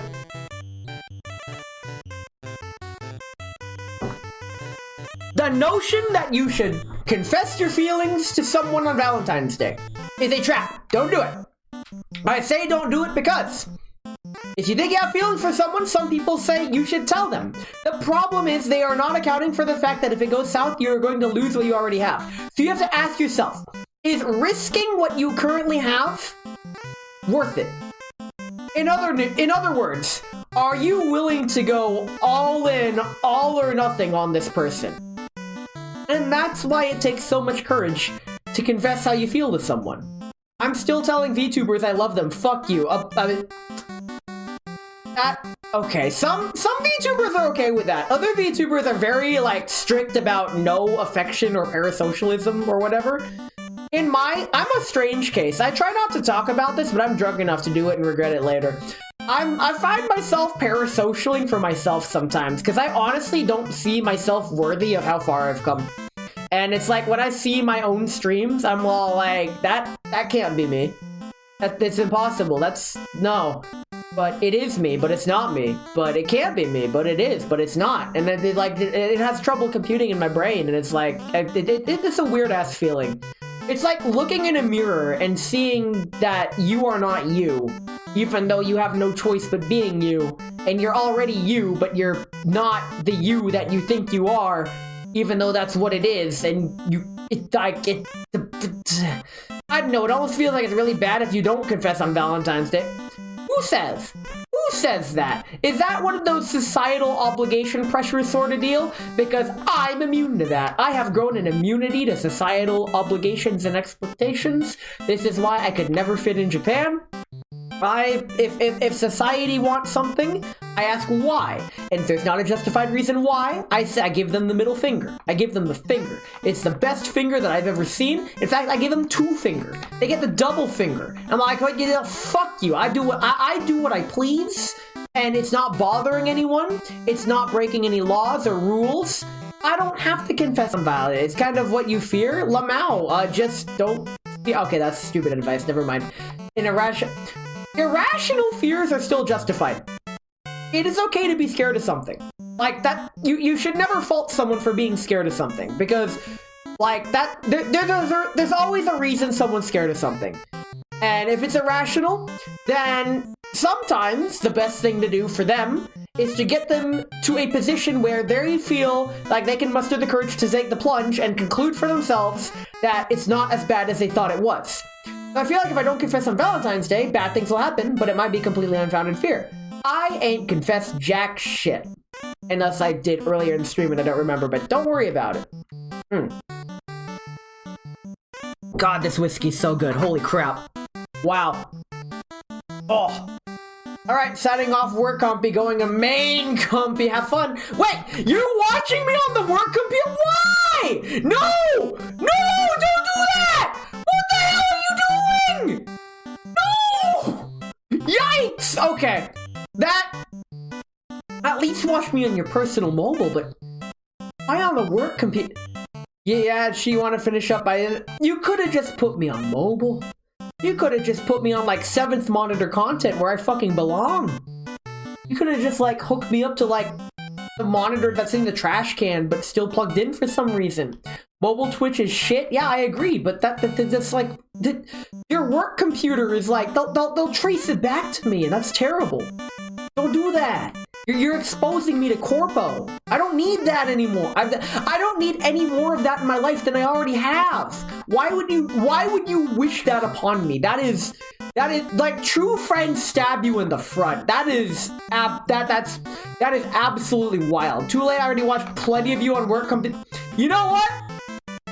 Fine, I accept it. I will waste your company's time.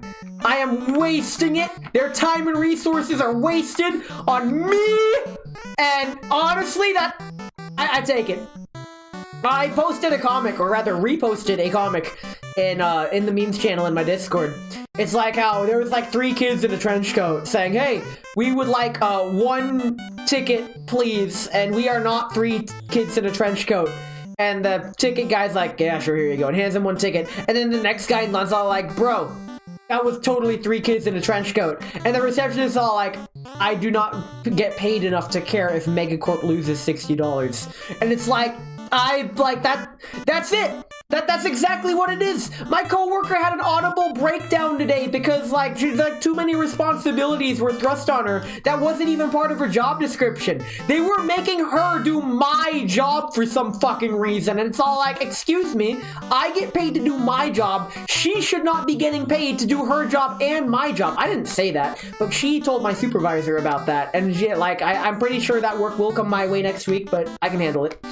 And they thought that she could handle the workload, but there are so many intricacies to what I do at work with how pedantically perfect the TPS reports have to be before they get sent off that there's unless you're been trained extensively, there are way too many fucking failure points in my line of work, and I'm gonna keep it as vague as possible because I have signed NDAs and stuff for my line of work. But, what I could use Office Space anecdotes, and that's what I've been doing this whole time. If you've seen the movie Office Space, that is exclusively how I refer to my job, because it's not quite different.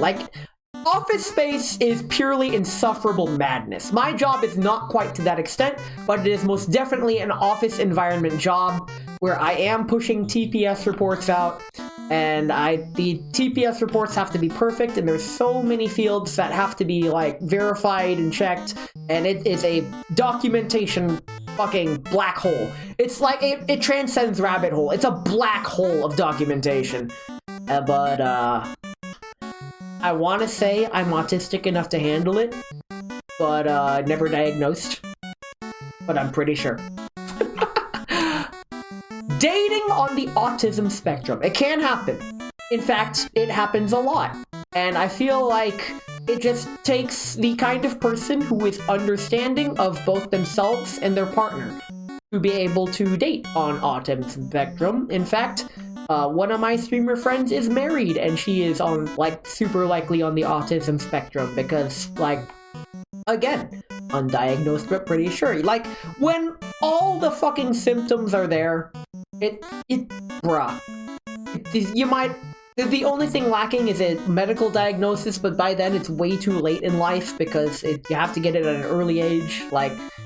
I will rant that my diagnosis got swept with the ADD boom, where literally every kid and teen was being diagnosed with ADD just because if you are subjected to something you don't give half a flying fuck about for hours on end, of course your mind is gonna drift and think of other shit that you'd rather think about. That's not ADD, that's being a fucking teenager.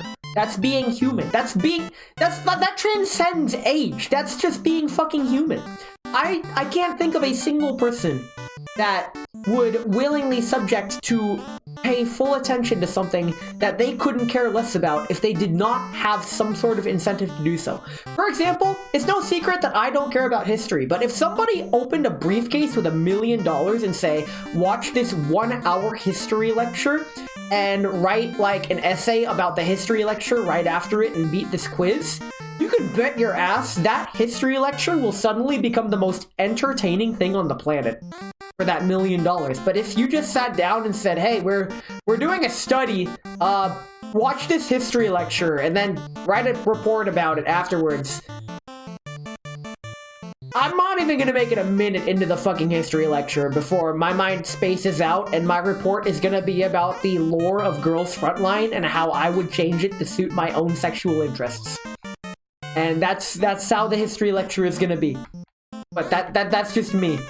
I'm sure, I always try to preface any of my tangents with I may be wrong, because honestly, I may be wrong about things, and that's something I'm trying to accept. I used to try to accept that I may be wrong, but I would never truly accept it, but nowadays, if I'm wrong, I want to know, and I want to learn from it. That's how it works. That's just part of, I want to say, being decent. How the fuck did I get from Valentine's Day? That's a bit of a leap. I guess what I'm trying to say is that on Valentine's Day, be your authentic, be true to yourself. Even if you don't know who yourself is, be the kind of person you would like to be, or try to strive for that. And this Valentine's Day, you should treat yourself now and give yourself a piece of that overpriced chocolate so you can fund the Megacorp's bottom line in this blue trap bubble. Because what are you here for? To not normie buy into consumerism?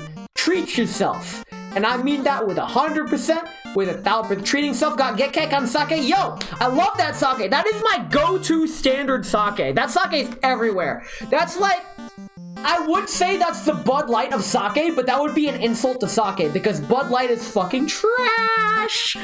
Bud Light is piss and it's not the good kind. Get cake on sake is the good kind of sake. That's a good standard sake. If you're in the United States or wherever and you're thinking of trying a sake, get cake on sake is a pretty safe bet, honestly.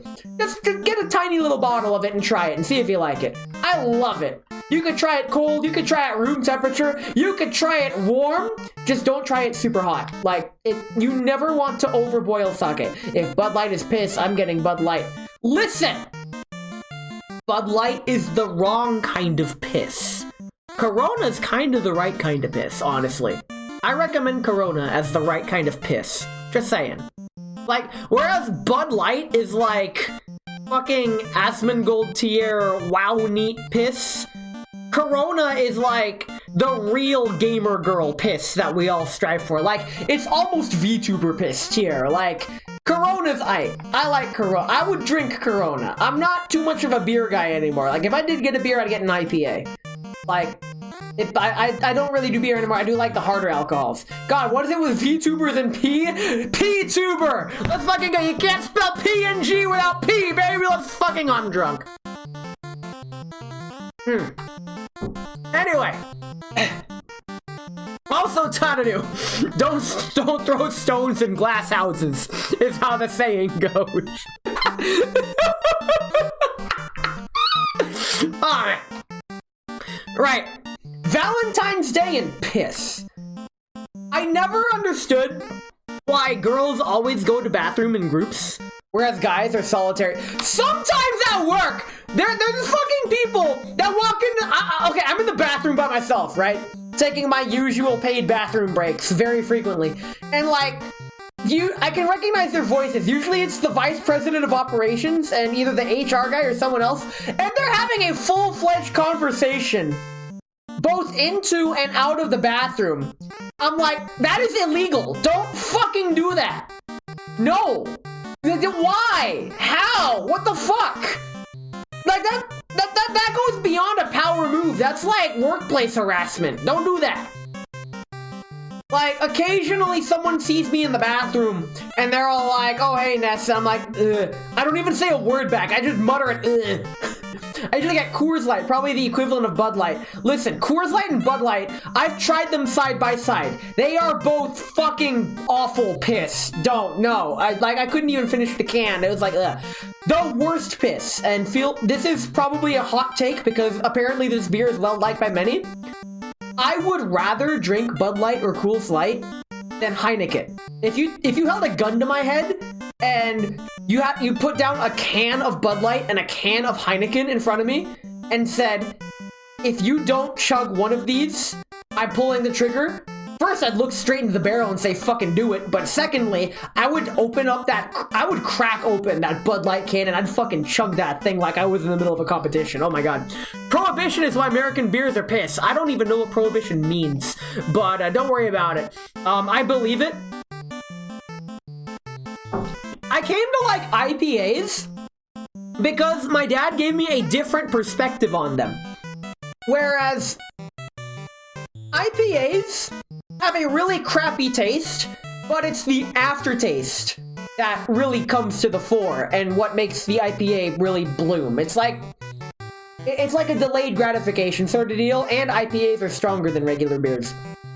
So I prefer IPAs because not only are they stronger, but like the aftertaste fits the whole like delayed gratification, and to the point where I've actually developed a taste for the IPA itself. So like the initial bitter taste, kind of like how I did with coffee. Actually, I used to drink my coffee super sweet, like we're talking borderline white girl Starbucks levels of sweet coffee. But then, when I moved in with my uncle, and I'm all like, hey, uncle, where's your coffee creamer? He said, we don't have any, we just drink it black. And I'm all like, oh. Well, shit. And he's like, well, if you want coffee creamer, you can just buy it yourself. And I'm all like, you know what? No, I don't feel like spending money. Fuck that. I'm gonna drink it black. And so I just drank black, and to this day, I drink black coffee. Now, allegedly, black coffee has like no calories, allegedly. Or it has very few calories. Allegedly, feel free to fact check me on this and call me wrong if I'm wrong. The majority of calories that come from coffee are just from the sweeteners that add to it. But if you just drink black coffee, then you're good. Because it's bean water. It's bean juice. And I've been drinking black coffee for years, and I'm not obese, so I must be doing something right. But, speaking of obesity, apparently, like, Sabrina from Girls Frontline 2, who I've been pulling extensively lately, she is allegedly comically obese by Asian standards, and I look at her and I'm all like, that is like the maximum tolerance limit of tasteful thickness. You are the kind of person I would cuddle with 24/7 in winter because you will be warm, cuddly, fluffy, and oh my god, I love you. No way, yeah way, probably. It's not Norway, it's China, or Japan, or the freaking, yeah, Girls Frontline's Chinese. I can't believe I'm supporting China with my gambling addiction, but it's fine. I give them what they want, they give me what I want. It is a business exchange, and I'm a big fucking sucker for it, and it's a bad thing. Congratulations, 2K, on coming in and not saying first yet. I got ahead of myself, I'm drunk. But it's fine. Welcome in, 2K. Hope your Fast Food Friday will go well. Wait, were you not doing? I thought today's Fast Food Friday was that canceled and I missed it? It's fine. Don't worry about it. We're yapping about Valentine's Day, and by that I mean like 20% of this has been about Valentine's Day, and like the other 80% is like I don't even know what I'm talking about anymore. But it's fine. I think it's fine. I'm reminded of a time I was at a bar and my friend was there and we ordered like the beer tower or whatever. It's like this giant fountain, not fountain, this a massive serving of a beer. But then I lost track of time and realized, wait, we gotta get home.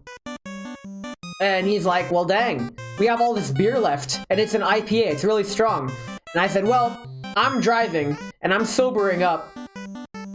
Do you think you could drink all this beer? And he's like, I'm gonna fucking try. Now, bear in mind, all my friends are bigger than me, but this is one of my biggest friends. He's like, I like to say he's twice my size, and that's not an exaggeration. He's nearly twice my weight, and he's been pretty good about losing that weight, actually, but he's definitely more than 6 foot, but like I said, twice my weight. So he can handle his beer. He was drinking beer. He got fucking smashed. And I'm like, please don't fall over. I physically cannot lift you. And if you fall on me, I probably will die. But, we made it. We had a funny car ride home that night. Freaking, I played some Neil Cicierega, and he kept getting bait and switched by how they're all meme mashups. And it's all like, yo, I love this song. Wait, what the fuck? This isn't the song. Yo, Ness, this is some fucking black magic. What are you doing? Aw, man. I will say, despite my hatred for normies, most of my real life friends are normies, because that's just how it works. And honestly, hanging out with them, when I change my mindset, it's a great time. I just keep the other parts of me under lock and key. That's it. You just gotta tune yourself to hang out with the normies. Now, when I'm in, like, my own places, like in Discord or, like, in DMs or whatever, and you're, like, being super normie to me, that's when I'm all like, that's like coming into your room when you're trying to sleep or something. Like, please. I will cater to your normie antics when we are hanging out together. But if you try to message me TikToks or Twitter links or Instagram or something, and you expect me to open them, you're in for a bad time because I'm not opening that shit. And that's another thing. I am fucking out of touch. I am so old and out of touch. I can't do Valentine's Day because I don't do social media. I don't know what's going on with the kids these days. Like, in my opinion, the kids are out. The kids are out of touch. It is not me who is wrong. Like, bruh. Like, and that's how you know I'm getting old, because all old people think that way. And yes, that's a blanket statement, and I'm part of that blanket statement. Blanket statements and generalizations, I feel people take too pedantically. When someone makes an overgeneralization and blanket statement like that, I always make the assumption that they preface it with, in my experiences and observations. So, if I make a statement like, it's always rainy here, you could say, well, actually, there was like a sunny day last Tuesday or something, and like, in my experiences and observations, per hyperbole, because I'm making an exaggerated statement for the sake of fucking conversation and expressing my feelings, it's always fucking raining here. And it is always fucking raining here, even though it's not raining here right now. People who are super pedantic like that, I'm usually... Honestly, you know what? Fuck it. Mock them. Give them what they fucking deserve. Give them the actually treatment. If you just put up a metaphorical mirror on how they're acting, then yeah, that's it. They're like, if you're like that, then that's just the social equivalent of talk shit, get hit. And if that's a hot take, then I guess I'm dying on this hill too. Same hill as the Hollow Knight is a bad game, and I'm tired of pretending it's not. Oh man, that's gonna be funny next week. Holy shit. Spoilers for next week. Next week's schedule is gonna be weird, because I can't stream on Wednesday, and I'm not sure if I want to stream on Monday, because Monday's a holiday, and if I stream on Monday, it's gonna be an all-day stream. The problem is, I'm not really gonna have a chance to recover this weekend, because I'm working on Sunday, and I'm, like, have crap load of things doing tomorrow, as well as tonight's stream that I'm yapping about, like in real time right now. So, yeah, that's just how it be. But I do know next week's Friday and Saturday streams are going to be epic. They're going to be great. I have more cheese collab. I'm also fulfilling another subathon reward. Remember, one subathon reward a month, which means I should probably get started on that Japanese learning stream, because holy shit, I'm running out of time to get started. I mean, I'll have a month to prepare it, but I'm gonna need like that entire month, because I'm gonna put a lot of effort into this Japanese learning stream, and I want it to be effective and good. Like, I know I come off as the kind of guy that doesn't give a shit, but I actually do give a shit about my stream. In fact, my streaming is something I give some of the most shits about, because I'm passionate about it. I like it. It's my art, I guess. Time to prepare the skish. Listen, Tadadu, I might have you like review my PowerPoint before it goes live. Like, I'll have you look at it. Because like, who better than a fucking N1 certified person to review my PowerPoint before I stream it? The whole point of the stream is to just teach Japanese to a very fundamental understanding. It's gonna be a multiple hour-long stream. I'm gonna cover the kana. I'm actually gonna glance over the kana and say, like, kana's necessary. I will include romaji for all of this, but just know that you're going to need the kana to get in. And we're gonna get right into, like, grammatical structures, how verbs are used, and how particles are used with verbs, how the state of being desu is a verb, and how it's not pronounced desu, it's des, which is one of the few exceptions to how it's like not one-to-one pronunciation. Like, the one-to-one pronunciation thing, like, oh yeah, Japanese, all the kana are read the same way. Ah, so desu ne! Except for the fact that that simple sentence completely dishevels that entire premise. I probably just said the wrong words there, but it's fine. I'm drunk, we'll get there when we get there. Basically, what I'm trying to say is that communication is hard, but communication is necessary for healthy relationships, whether they're romantic relationships on Valentine's Day or just friendships between friends. I'm getting better at communicating, or at least I try to think I am, because I'm a lot more open than I used to be, but I'm trying to limit who I'm open with so to not trauma dump on people. But that's just me. That's just a theory. A game theory. I'm not even done with this glass. How much did I fucking put in this glass?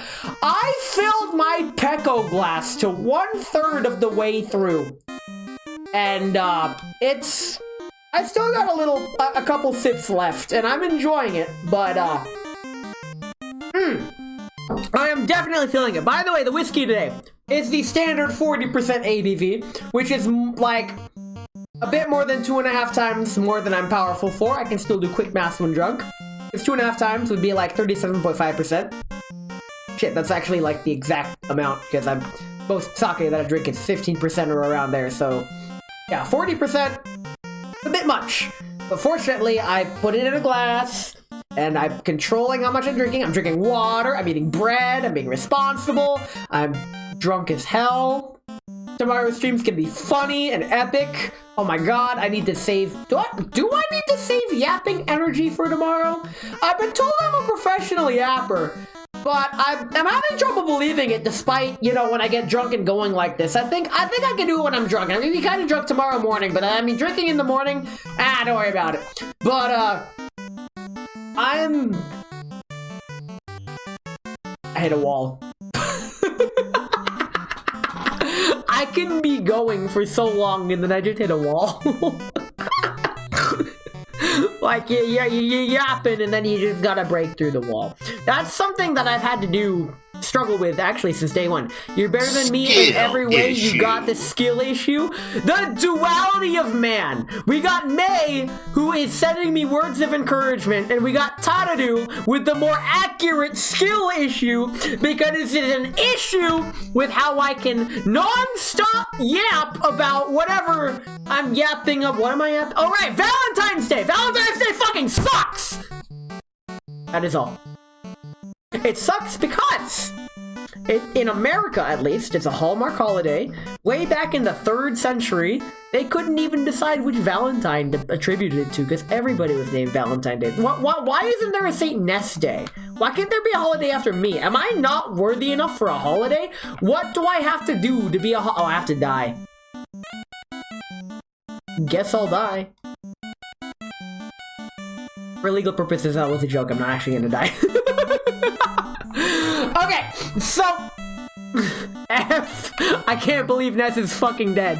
It's okay. I'll come back with half as much money in my pocket, except I don't really carry cash anymore. I keep all my money in my bank account, which I should probably check. Yo, because I'm working on Sunday... Wait. I already blew the money that I was gonna make on Sunday. It's fine. Whenever I have to work overtime, I make a point to just immediately blow my overtime money instead of saving it, which is a bad habit, actually. Which is actually abnormal for me. I used to live a very frugal life, but I decided to treat myself. You blew it, son! I'll probably do a short stream on what I blew it on, because, honestly, I do want to try it. Like, I did spend pretty much... I did the math, and I chopped off 25% of what I would be making, thanks to all, like, the fucking income taxes and all the amount that the government takes from my paycheck. So I just round that to 25% and say, yep, there it goes. Bye-bye. And that's it, I guess. But yeah, it's fine. Financially, I'm fine. It just means I can't wail on Girls Frontline 2 as hard. But it's fine, because I got myself a new toy that I'm going to play with. Because, given my undiagnosed, but pretty sure, I like phase through interests every few months to every few years. Like, for a few years it was racing, and it's still racing. For a few years it's HoloLive, and it's still HoloLive. I pull the HoloLives all the time. And now it's like, I'm a streamer myself, and honestly, I'm scared of the day that I fall out of streaming and just don't want to do it anymore. Genuinely. I feel like that day will eventually come, because that's just, in the past, that's how my personality has been. I never stick with anything forever. which is bad news for relationships, and why I don't feel like I am the right person to be in a relationship. And I think that is a problem that most people don't realize. I feel like most people aren't cut for healthy relationships, but society tries to convince them otherwise. I personally don't see myself as worthy of a relationship, and this is after being in a relationship, then that relationship ended, and then several years after, in hindsight, I'm all like, yeah, no, I can't sustain a healthy relationship. That is not who I am. That's not how I would act naturally. And I've found that living by myself is the best thing to ever happen to me. And if there was a 10 out of 10 girl that came into my life to try to change that, I would be hella conflicted, but fortunately, unicorns don't exist. But Girls Frontline 2 does, so that's the next best thing. And that's the start of my crippling gambling addiction, baby! Which leads me into my next topic, parasocial relationships. Not just in VTubing, but in general. Like, you guys hear me just casually throw the word wife around when I'm playing Girls Frontline 2. The problem is, marriage is a lifelong commitment. And back in my relationship, I thought I was gonna marry that girl. When, looking back, that was unironically one of the stupidest thoughts I've ever had in my life. Straight up. Despite the fact that I liked her, that marriage would never last. And it would be setting itself up for failure. And half of it would be my fault. In fact, more than half of it would be my fault. I'll admit that. Yeah. It would be my fault that the relationship wouldn't last. I mean, sure, it's not that she wasn't without fault, it's that there was a metric fuck ton of things that were wrong with me back then that were just not ready for that level of commitment and healthy relationship. Inexperience, among other things. So, I guess because of gacha games and parasocial relationships with characters, VTubers or otherwise, gacha characters.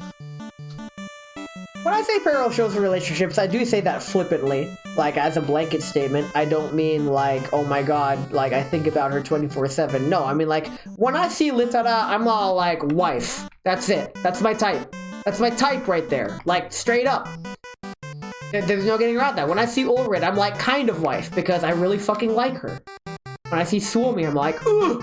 But also, kind of wife, but not really. I don't think me and Suomi would hit it off very well, even though we kind of would. Suomi's cutscenes are fucking adorable, and honestly, they write those cutscenes to be pretty adorable. Not gonna lie. And I really like that they do. I really enjoy the Bond cutscenes that the characters have, and I genuinely am looking forward to when they're gonna implement more of them, because those are actually some of my favorite parts of the game, is getting the characters' Bond level up so I can read their visual novel cutscenes with the commander and the doll, and how they treat their feelings with the situations presented with themselves. And it's not really a romantic sort of deal. It's more of a, I want to be around you sort of deal. And that right there, I feel, is a lot stronger than the romantic lovey-dovey sort of deal.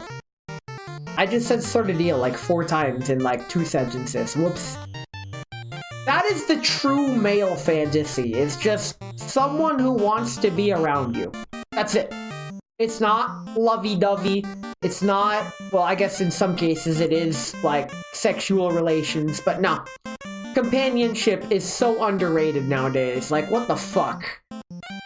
Which brings me back once again to parasocial relationships and VTubing on Valentine's Day. Of course I'm gonna wrap back to this.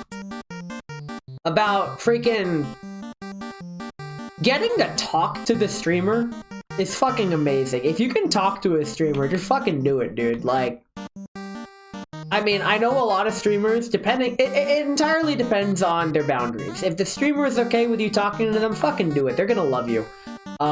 If you just interact with their community, they love that. If you do literally anything for them, they're gonna like it. If you draw them like a fucking first grade tier line art of like a fan art or something, they will be very happy. speaking from experience and observation, like, post fat post for that, please, why would you say something so controversial? It's so brave. You didn't do that for me. You did that to fucking pleasure yourself and annoy me exclusively. That fucking worked. I had to concede, okay? You won! The battle is over! You won! Please! Stop!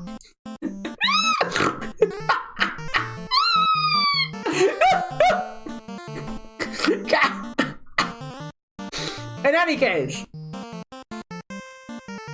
I feel like when it goes, I'm trying to pinpoint when it goes too far, because some people do take it too far, the whole VTuber parasocialing sort of deal. I know I went pretty far in another server that I'm no longer in. You probably all know who I'm talking about because half of my community is you guys. But, I went really hard for one streamer, but I am convinced she doesn't like me, which is why I'm no longer associated, or I would like to not associate myself anymore. And that kind of sucks, honestly, but I burned myself on that one. When I devote a big portion of myself to the community, and being renowned in the community as a community leader of sorts, and having fun, and bringing everyone together, but now I genuinely feel she doesn't like me. I'm not sure if she ever liked me, she just tolerated me. That's how I feel. Like, looking back, so like, damn, okay, that kind of sucks, but it is what it is. She doesn't, if we ever spoke, it felt like walking on eggshells would be an understatement.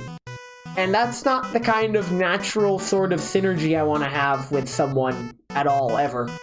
So, to save everyone the trouble, I'm just like, alright, I'll take a hit, bye-bye. And that is one of many servers that I've left over January, where I just, like, did a mass self-exodus from most of the communities I was in. Because I just felt one way or another that I shouldn't be there. So, some of them were justified, some of them could be argued I could return to. But I'm still working on myself. It's a work in progress. It's been a work in progress since fucking 2020. And while I would like to acknowledge that I've made significant progress, I'm still a long ways from where I'd like to be.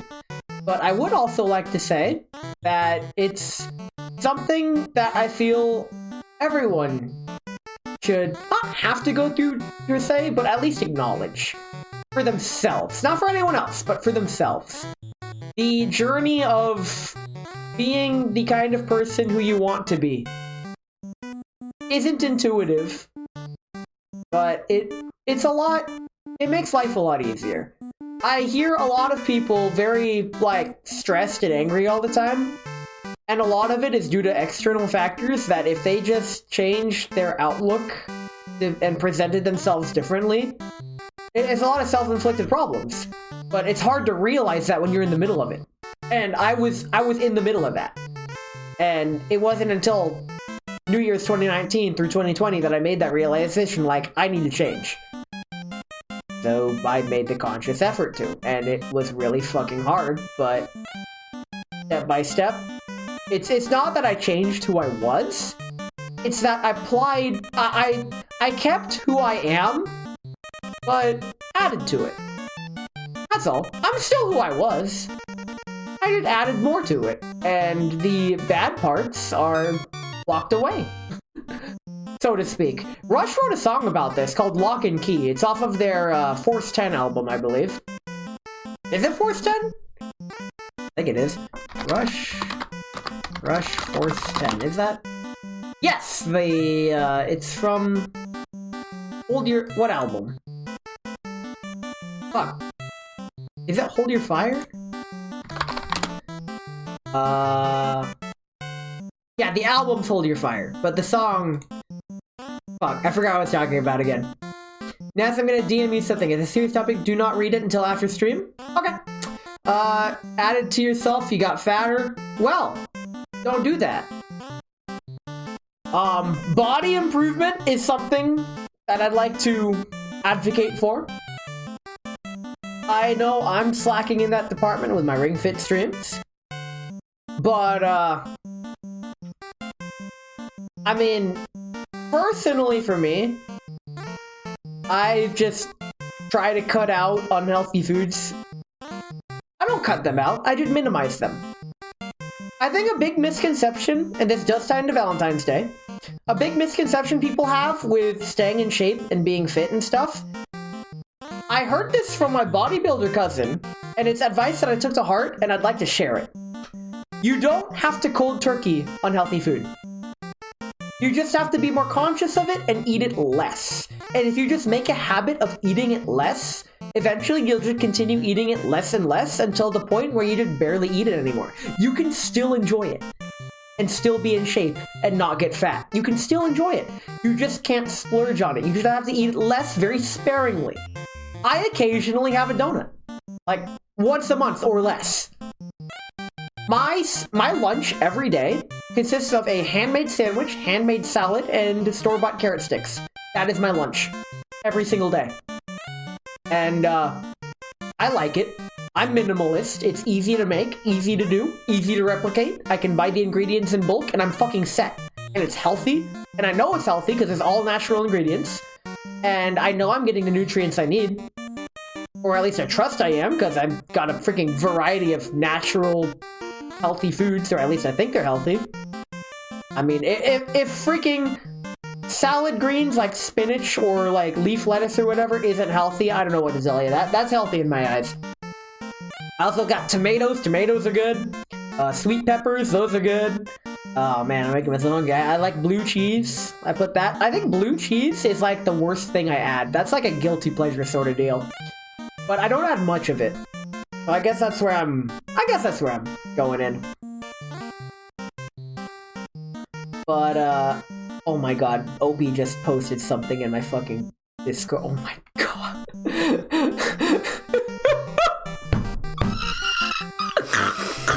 I'm gonna pull this up on stream. Give me a second. Opie just posted this. I am. We're going back. We're going back to this. Opie just posted this in my Discord. I'm gonna give her a shout out. Shout out Miss Opie Possum. She's really going through it right now, but she will get back into streaming. But she just sent me the first Valentine I've received today. As a Mahjong player, I cannot ignore this. This is brilliant. I love how squished Ichihime is. This is the only thing that could make this better is if this was Comic Sans. That is the only way to improve this. Otherwise, this is a solid 9.9 out of 10. Straight up. This is wonderful. I love this. This is great. This is fantastic. This is... I will drink to this. Give me a... I will drink the rest of my drink to this since we have like 10 minutes of stream left. I didn't plan on streaming for too long today. I do want to prepare myself for tomorrow's stream where I will go all out. But yeah, I low-key want to include Opie on a cheese collab stream, but because she's going through a lot right now, I don't want to bother her about it. Like, I do wish her well, though. And when she comes back, she's what I would describe as a comfy tuber. Like, actual chill, happy vibes. One thing I'd like to explain is despite my pickiness for VTubers, I'm trying to find where the line is drawn between comfy tuber and boring tuber. You can be a comfy and chill streamer and be engaging and not boring. I find some self-proclaimed chill tubers to be very boring and I don't like them as a result. And it sucks because I would want to like them, but they're not entertaining. They instead of being like chill and engaging, they're chill and boring. And that is a very difficult line to draw. I find Opie to be very chill and engaging. Even though she's not engaged, she's actually married. So she has achieved wife status. She has beaten Valentine's Day. She won. So she can actually send me something like this because she already won. I would say I'm still in the hunt, but I'm not. I'm just appreciating this. This is good. I remember way back in the day, and I do mean like well over 10, 15 almost years ago, I made meme Valentines like these that were Toho related because I used to be involved with Toho. And I left that in the past, I've tried to get away from Tuhu from 2016 onwards, and to varying degrees of success, to the point where I find myself bringing it up now, which is my own skill issue. Don't worry about it. But, where was I going with that? Right, Valentine's Day. Valentine's Day sucks. It's a scam. You should follow your heart, not your wallet. Easy. Easy game. If you need to impress her with your wallet, then that's not gonna last. Impress her with literally anything but your wallet. Trust me, fam. You could use your wallet to supplement it. That always helps, but don't, like, you don't want to go wallet first. You never want to go wallet first. Don't do that. Don't do that. You don't want to do that. I said I wouldn't give relationship advice, but oh no. Anyway, that's pretty much all I wanted to do today. I'm pretty good. I had fun stream today. Thank you, May, for sticking around on stream. Thank you, Core, for giving me an advance warning. I'm still tipsy, but I'll do my best. Thank you, Tadadu, for sticking around and making jokes. Now, Tadadu, I know I may come off as, like, harsh-ish or sounding sometimes. I do hope you realize that, like, 99.9% of the time, I'm being facetious and I'm all like, oh my god, I can't believe you've done this, but in a funny way. If I ever have an actual problem, I always make a point to DM and, like, let them know, like, hey, I'm being serious, like, please, listen, I'm trying to say something. But when I'm in Discord, I'm like, bruh, okay, good. I'm always worried about that with people. That's always been a pitfall of me, because that's how me and 2K are. Like, 2K's always doing that shit to me, and it's always fucking funny, the dynamic we have. And I'm glad that we have that kind of similar dynamic, because that is fucking hilarious, and I love it. I love it. It's so good. In any case, who's online? Who can I raid? Oh my god. SG Mini Nikki. Yo, Bright! Thanks for the... Oh my god! She hates me! It's because I didn't read her DM. Let me read her DM. Okay, I read her DM. Oh my god. I bet... Thanks, Headpet. Yo, I'm getting fucking couple rated. I hope you two had a good Valentine's Day. I know you two are the most lovey couple I know because you're like the only couple that I know, so that automatically puts you at #1 on the list. So that statistically speaking, it's a true statement, okay? You can't fault me on that. The stats don't lie, and that sample size of 1, but hey, 1 out of 1. You are #1. Hey. Oh man. Who can I read? Oh, SG Mini Nikki. He broke up with me because I called him comrade and he doesn't dare communist. I fucking believe it. Oh my god. It's okay. I hope you get back together again because honestly, like, what the hell? That's what I could see happening. You break up and then immediately get back together like 5 seconds later. Yeah, boyfriend's everything!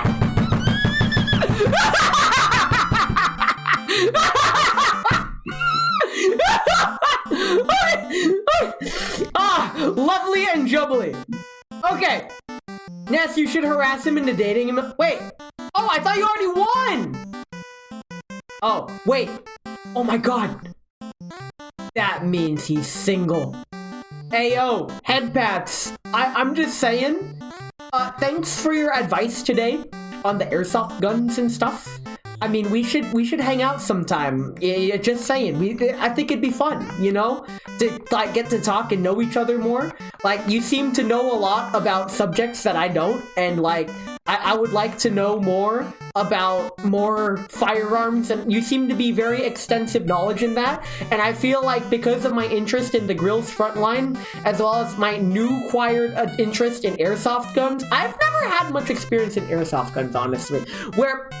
When I was younger, my best friend, the Scandinavian one, like, he was my high school friend. I went to his house. He handed me an airsoft pistol. I grab it, and I immediately discharge it, and he's all like, fucking give me that. Like, the bullet ricocheted several times off of things, and he's like, fucking give me that. You're not allowed to hold it anymore. I'm like, aww. I know better now. I still am, but I was more retarded than I was now, okay? That's how it is. But it's fine. I played Call of Duty 4. I played Girls Frontline 1. I'm playing Girls Frontline 2. I am acquiring an interest in guns, but the problem with me, I will never own a real gun. But I'm okay with owning airsoft guns. Airsoft guns are fun. I can shoot them at metal cans and stuff. Bully head pets and do what you do best and make him want me again? Real talk, you are already plenty desirable. Just walk up to him and say hi. Easy. That's all you gotta do. Like, you win. You already won. You did it before. You can do it again. I believe in you. You got this. The most I can do is just say, hey, Bright says hi. But, like, do it for the bit. Let me DM him. Give me a second. Let me open up my DM. Your ex-GF says hi. With a Tenma kiss emote. There you go. How's that? You happy now? God, this will not have repercussions down the line. What am I fucking...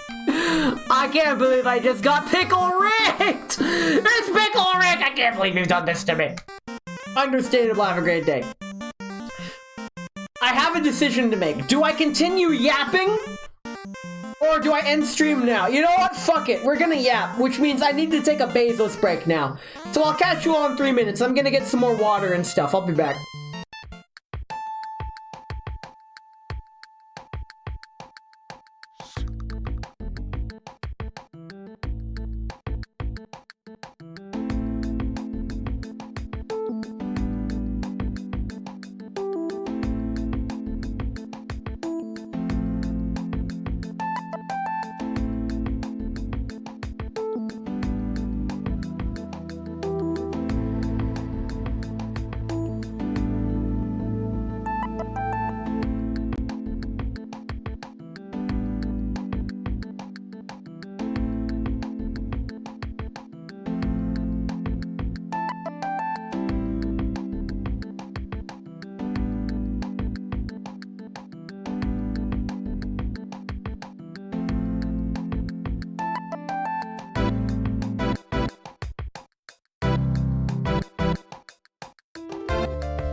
I received a suggestion.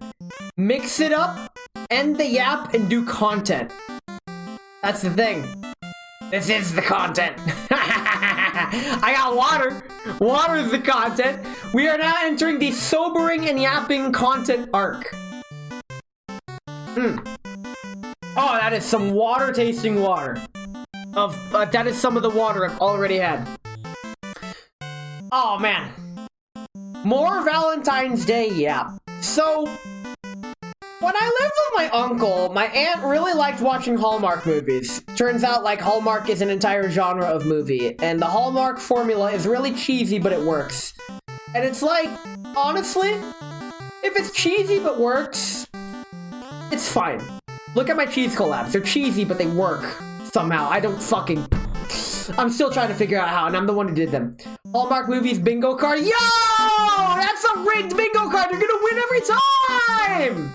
Yo, you're gonna black out every time. Come on!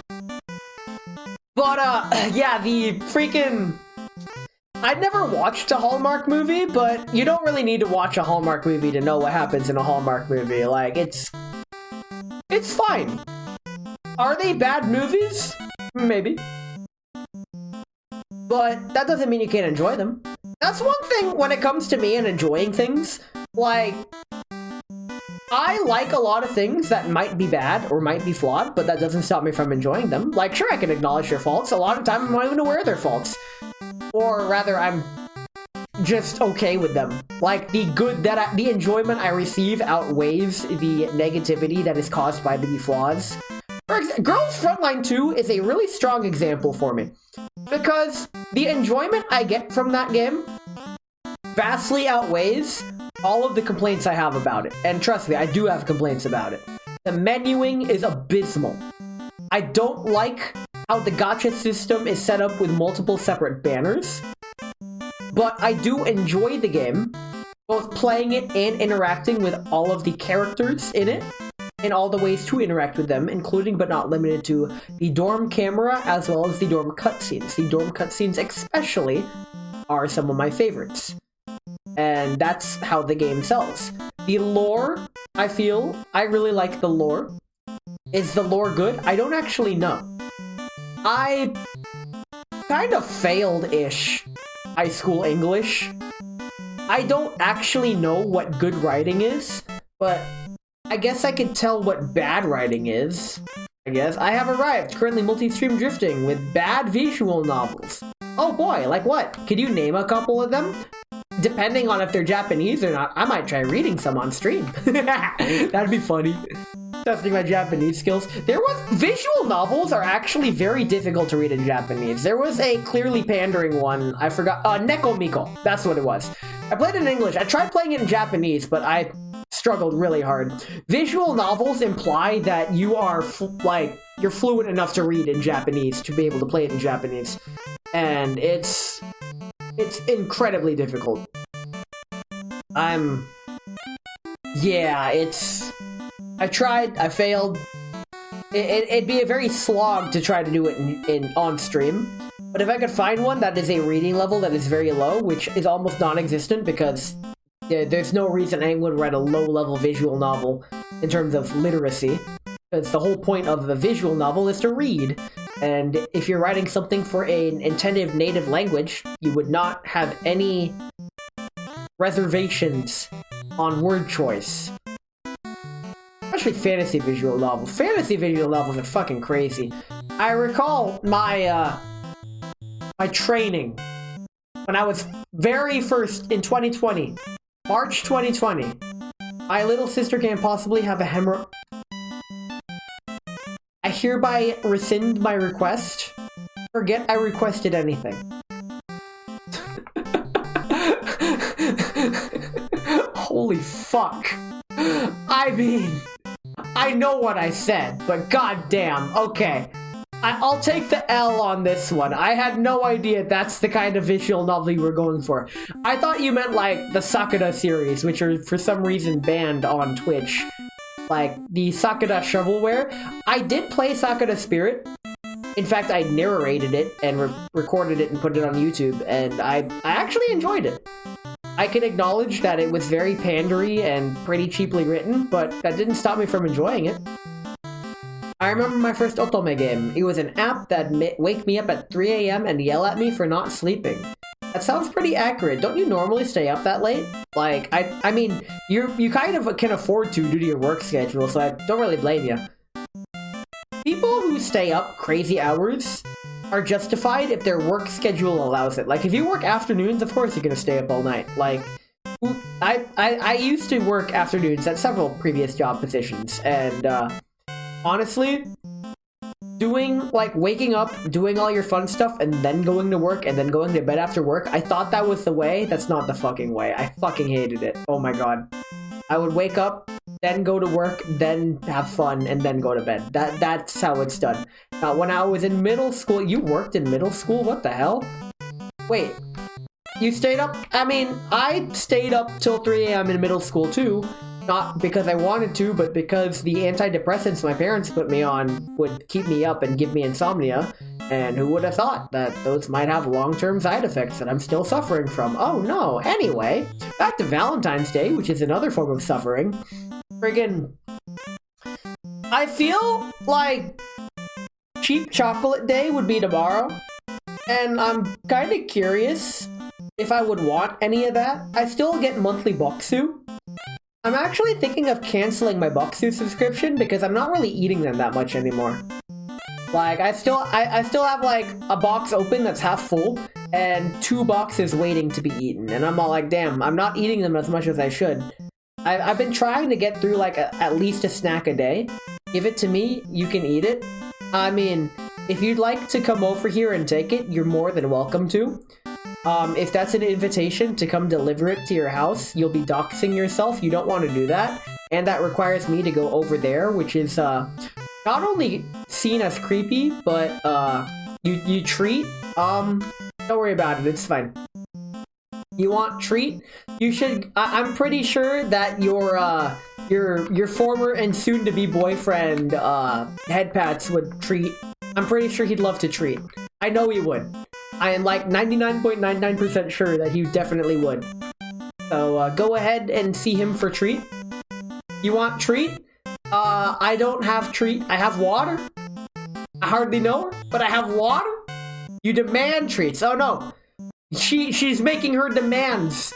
Sorry, I don't negotiate with tourists.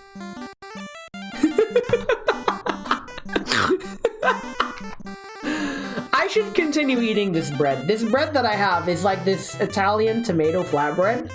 I don't eat up fine, but come over with food.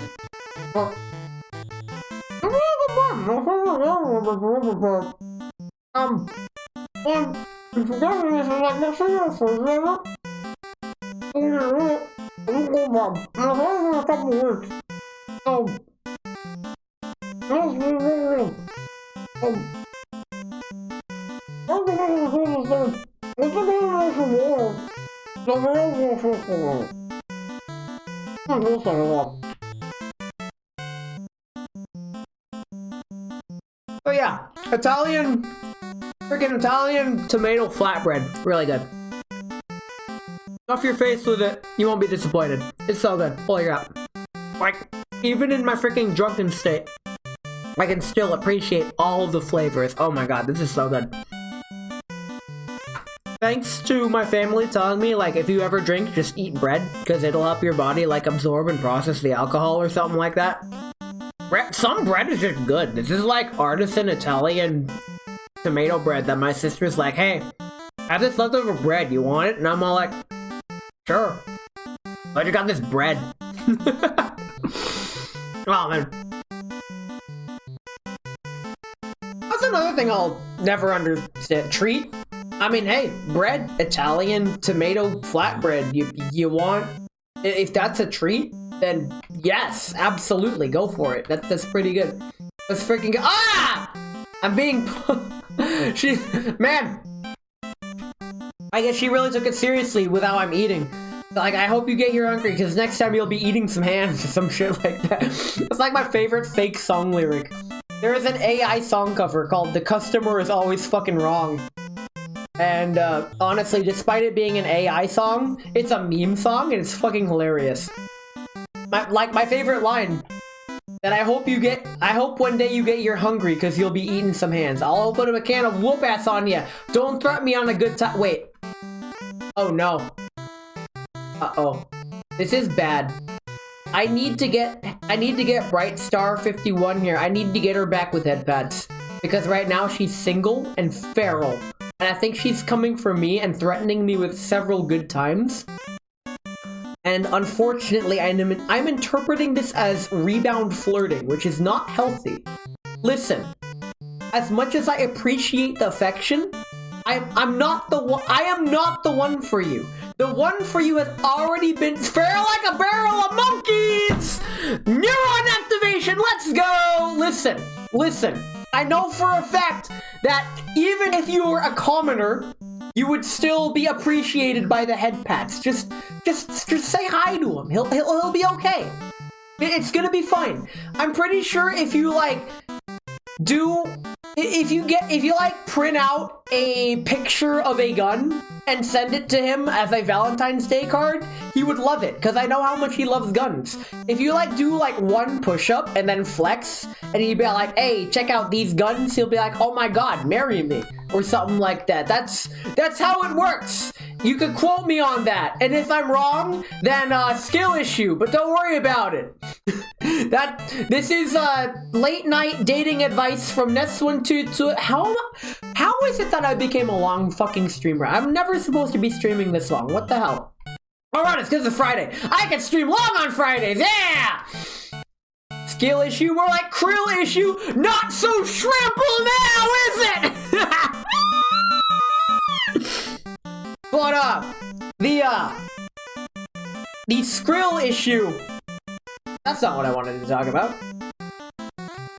The Valentine's Day issue. I do like chocolate, and I do have a pretty good taste for dark chocolate. Here's the thing. If you put in front of me dark chocolate and milk chocolate and say you can only have one, I will take the dark chocolate. However, if you put in front of me milk chocolate and says, do you want it? I will eat it. I do not dislike milk chocolate. I would just prefer dark chocolate. That's all. And, I'll eat both. I remember, someone at work left a big chocolate thing out on the table and says, please take one if you'd like. And I took one and it was really good. I'll eat anything you put in front of me. You have no restraint. I'm slightly worried because technically, because you are commenting on my stream, I am in front of you. Which means you would try to eat me despite me not being edible and arguably mechanical. I don't think that would be very palatable. Honestly, the nutritional value would be subpar at best. I don't see myself as very filling because I don't really eat much. Honestly, I feel like you have much better options for consumables than what you have currently in front of you right now. You can afford to have standards. It's 2025. Standards are... It is okay to have standards. For example, my VTuber standards are through the fucking roof. If you're one of the 5 to 10 VTubers I actually talk to or participate in chat in, then congratulations. You meet my impossible laundry list of standards. You're a skinny, unflavored white boy. You won't even taste good with A1 sauce. Excuse me, on the inside, I'm at least Asian. Come on now, you know this. I'm the same flavor of Asian that you're familiar with. So come on now. Let's not pull any punches. I actually tried A1 steak sauce and I'm not a fan. It doesn't really bring out the flavor of the steak for me. I'd much prefer caramelized onions with sauteed mushrooms and blue cheese with a side of the asparagus, Brussels sprouts, one of the two. I like them both. They're really good. Oh man, I'm getting hungry again. It's time for me to eat some more of this Italian tomato flatbread. 1 second here. Well, what comes with it? I like it. I don't know, I never had this thing. Ketchup with more flavor? Well, that's kind of disgusting. That literally sounds unfair. I think ketchup would be really good. But, I don't know, I can never get ketchup. Well, I really can't understand. Well, some people are like, oh, hey, what ketchup are you like tomatoes? I'm like, bitch, well, I'm every day I want to boom my heart to me. All the time. I'm bullshit. It's also like the ketchup with Dr. Pepper. What the fuck is Coca-Cola? I don't remember what I have to tell you. Oh, you meant Coca-Cola. Okay, that makes more sense. Like Coca-Cola. I never liked Coca-Cola. I'm pretty sure that I think a study revealed Pepsi tastes objectively better than Coca-Cola. Like, yeah, what do you think I meant? I don't know, I'm drunk. I have trouble understanding people, please understand. But RC Cola? What the hell is RC Cola? Is that like remote control cola? Let's go. We have finally attached remote control cars to all the glass bottles, justifying all those older Coke commercials, I guess. I don't know. Old school Coca-Cola commercials are wild. I remember my boomer coworker, like unironic actual boomer coworker, she's in her 60s. She made a joke about the original Coke recipe, and my boomer boss laughed, and I'm all like, yeah. And she looked at me like, no, the original. I'm like, yeah, I know what you're talking about. I don't do sodas anymore, but if we brought back the original Coke recipe, I don't know. It might fix a couple things, actually. My boss always drinks his daily Diet Coke. I took a sip of Diet Coke, and I'm all like, this better be a potion that restores, like, MP or something. Because if there's no other benefit to this, I would never drink this. This is disgusting. I hate this. Like, diet soda is like, ugh, why? Why does this exist? I tried a low-fat eggnog, and I'm all like, this is disgusting. This is like eggnog without the eggnog. This is like a concoction of, ugh. I no longer drink eggnog. Back in the day, I used to love eggnog, but now that I'm old and decrepit, I drink diet soda for flit. You are finally a worthy opponent. Our battle will be legendary. See, people call me wild and crazy for the crazy stuff that I do, like just straight up eat a cheese. But I don't like diet soda. It doesn't taste right. It tastes like I'm drinking lies. And I hate lies. Lies are awful. And the most ironic thing is that I don't like big butts, which means I can lie, but I choose not to. And that's real strength right there. But I guess you'll never know that because I don't like big butts, so you think I'm a liar. But, well, that's just how it works. On the flip side, if someone does like big butts, you do the... Listen, your version of big is like scale breaking in more ways than one. Please. Please! I can't. I saw a Pecco with a... I have two! Freaking the Pecco Mama pulls. I am so glad Pecco Mama is a thing. Oh my god, the pulls from Pecco Mama have been astronomically great. She's already married, I understand that. However, here's the thing. If you're married, that means you're qualified and experienced. Like, apparently, people who already have a job are more in demand than people who don't have a job, which is wild to think about. But it makes sense, because if you're already employed, that means you're demonstrated you're employed, and you have work experience, active work experience, and can hold a job. I guess the same logic applies for relationships and marriage, I guess? I don't fucking know. I'm not married. I wouldn't know that there's a freaking...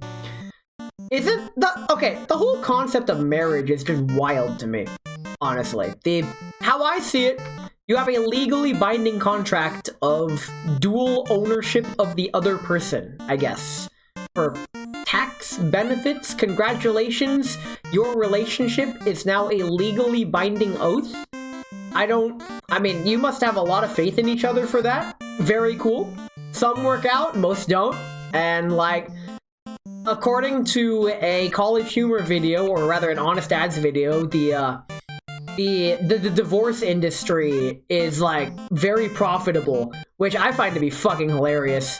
In the freaking if divorces were honest or sort of video on YouTube, it's all like, if your adult breakup, they always refer to divorce as an adult breakup, and I'm like, oh my god, the satire is real and I love it. My favorite take actually is Louis C.K., the comedian. He said, divorce is always a good thing.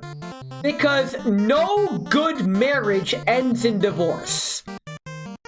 Except apparently someone told me that one good marriage had to end in divorce. But due to reasons that neither party could control. And so like, well, I guess Louis C.K.'s just wrong then. That sucks. He had a good point. Like, the reason a marriage ends is because shit went wrong. And by divorcing, you are stopping things from going wrong even further. And that is a hard fucking lesson I had to learn after my relationship ended. And it's complicated and marriage is the #1 leading cause of divorce. God damn! God damn! Fuck! I need a fucking water after that. God damn. Helmets increase the number of head injuries? Yes. Statistically speaking. Clearly, you can make the data say whatever you want. There was this engineer comedian, I forgot his name, but I watched a couple of clips on YouTube about how you can make data say whatever you want. For example, like, a study shows that, people who, I forgot how it went. Crap. You know what? No, I'm not even gonna try. I am not going to disservice a comedian by trying to retell their joke, but, like, completely defiling it. But it's true. You never see people who aren't married having divorces. That is true. I mean, actually, we could change that. Hey, Bright, this Valentine's Day, will you be my divorce? Now that you're freshly single, I guess, allegedly. There.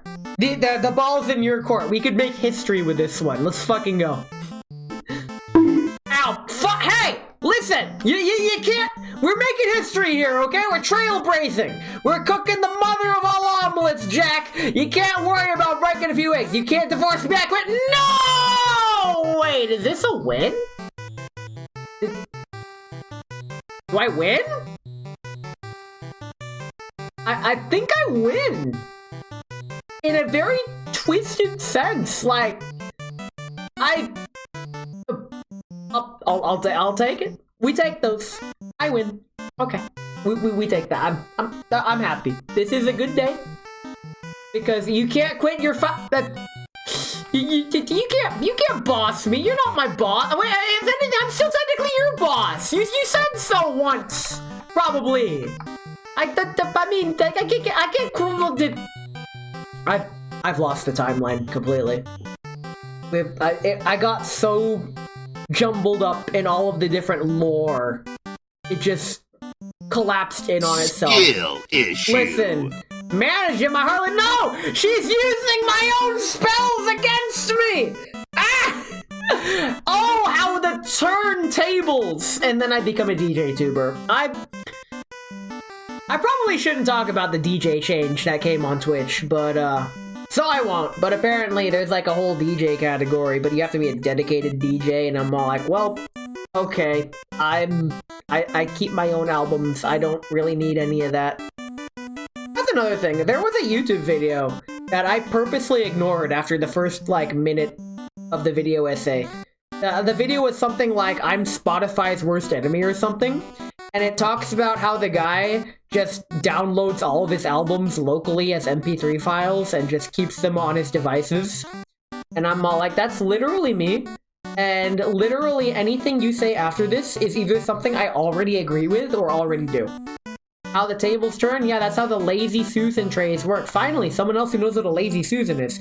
I remember when I was at a restaurant with some people, and they had that rotating tray in the center of the table. And I'm like, hey, can you rotate the Lazy Susan so I could get the pepper or whatever? And they're all like, the fuck is a Lazy Susan? I'm all like, what? I swear to fucking God, please, I don't want to... I always get paranoid if I'm the only person that knows something that I think is common knowledge, but isn't common knowledge. Why is Susan lazy? Cause she spin the wind, baby! Welcome in, Talon! Hope you're not dying, son, cause it's Valentine's Day! Well, today I learned, well, hey, we learn something new every day, probably. Hey!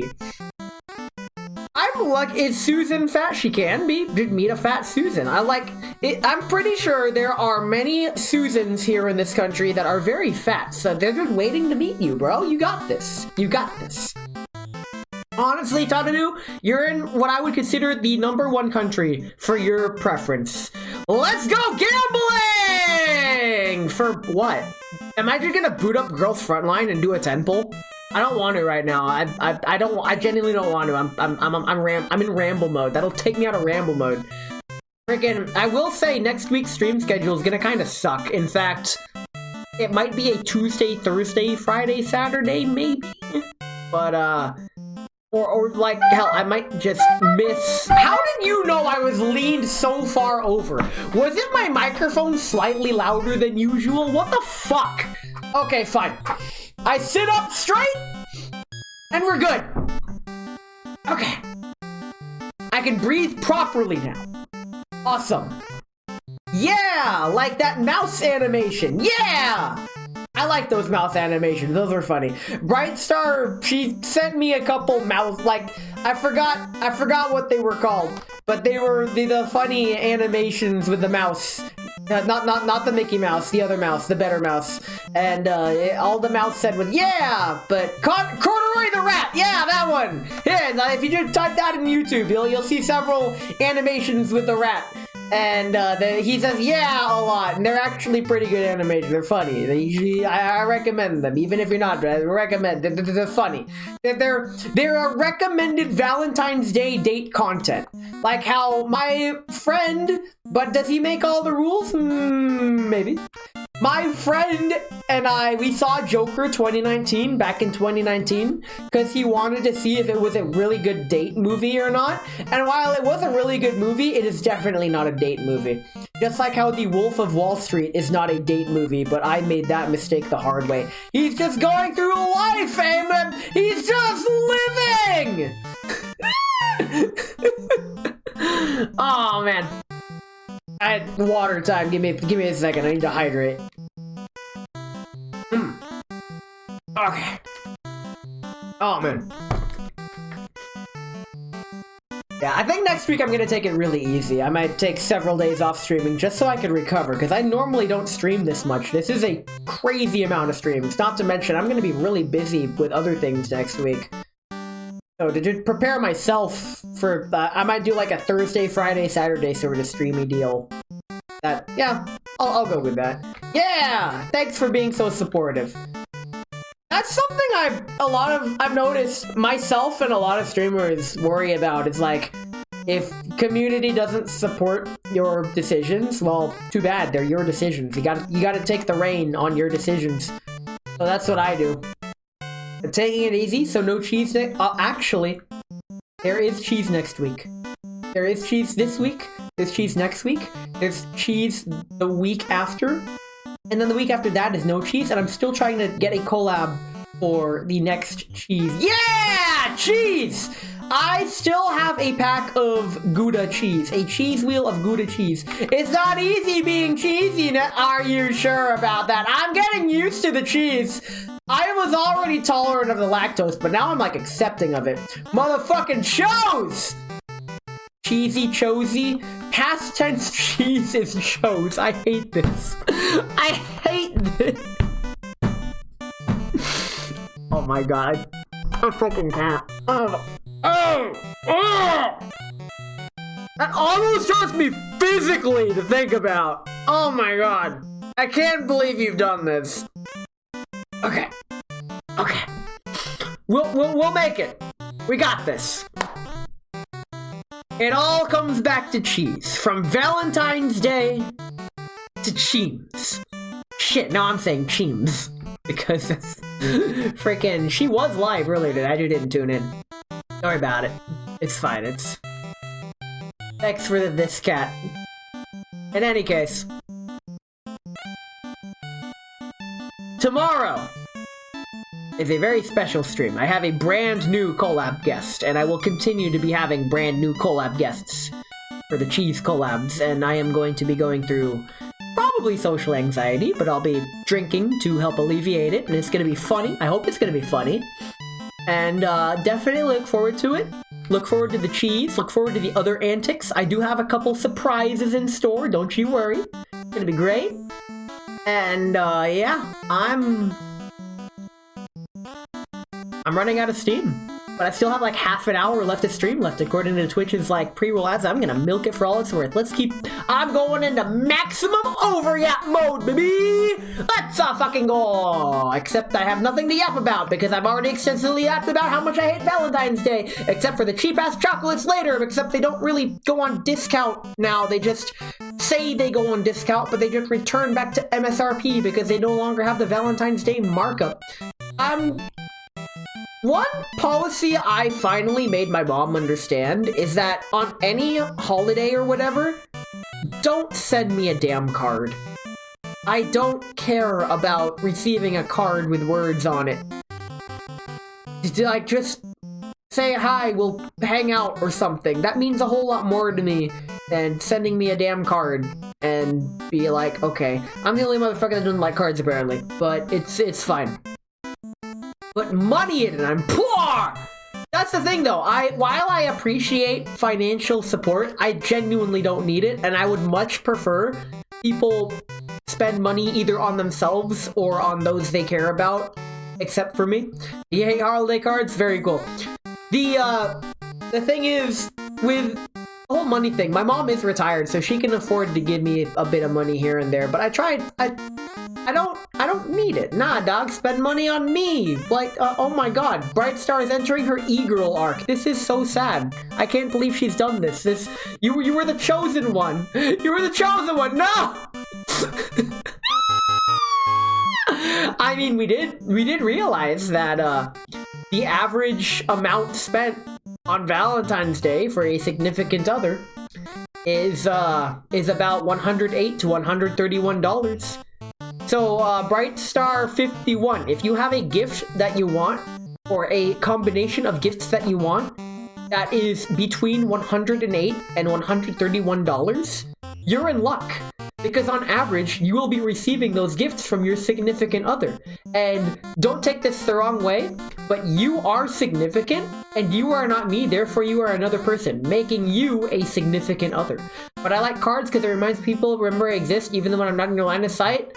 Listen, I remember you exist, but I'm no one, so I don't count. However, I know for a fact that there are more people that remember you exist. I know for a fact Headpats remembers you. Period. There's no getting around that one. That's just how it works. He told me. So, you can sleep easy knowing that. Other people exist? Maybe. I know I don't. And you can't prove it. You know, it's like the Joker 2019. Nah, he's too busy to remember you exist. That's not true. For the most part. Listen, when people get really busy with their work, they don't always have time to step aside and remember other people's existence. But when they do step aside, it's all like, oh hey, that Bright Star 51 girl, she exists.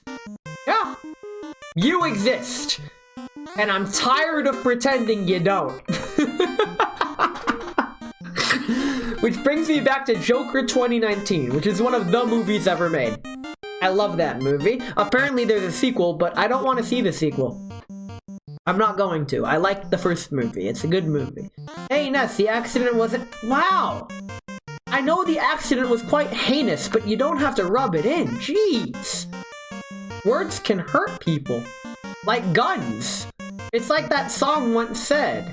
Guns don't kill people. Nuh-uh. I kill people with guns!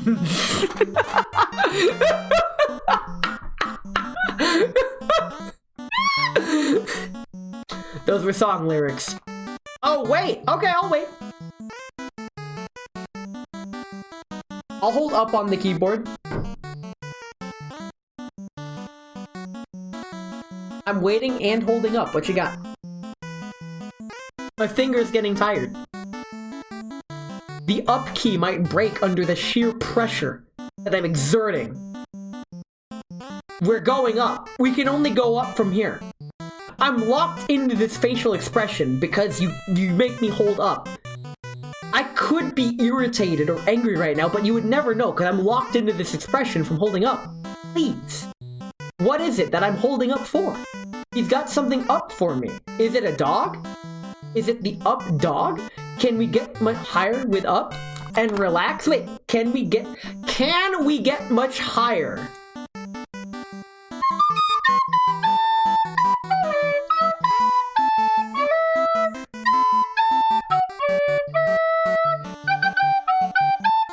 Check the oh my god.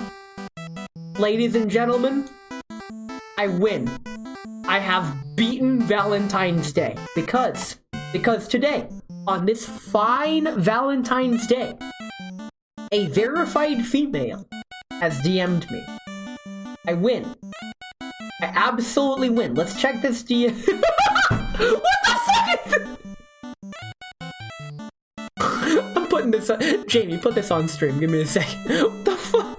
Right. Please, explain to yourself why? Why are you talking to my cat about gun safety? You're a girl? Maybe. I mean, I thought you were. If you're not, then I guess we're back to status quo. Okay. Okay, false alarm. False alarm. We're back. Bride is not a girl. We're back to status quo. False alarm. I don't win. I'll take the L. Sorry for getting your hopes up. I have yet to conquer Valentine's Day. Wait. Uh-oh. Bright's not who let me win.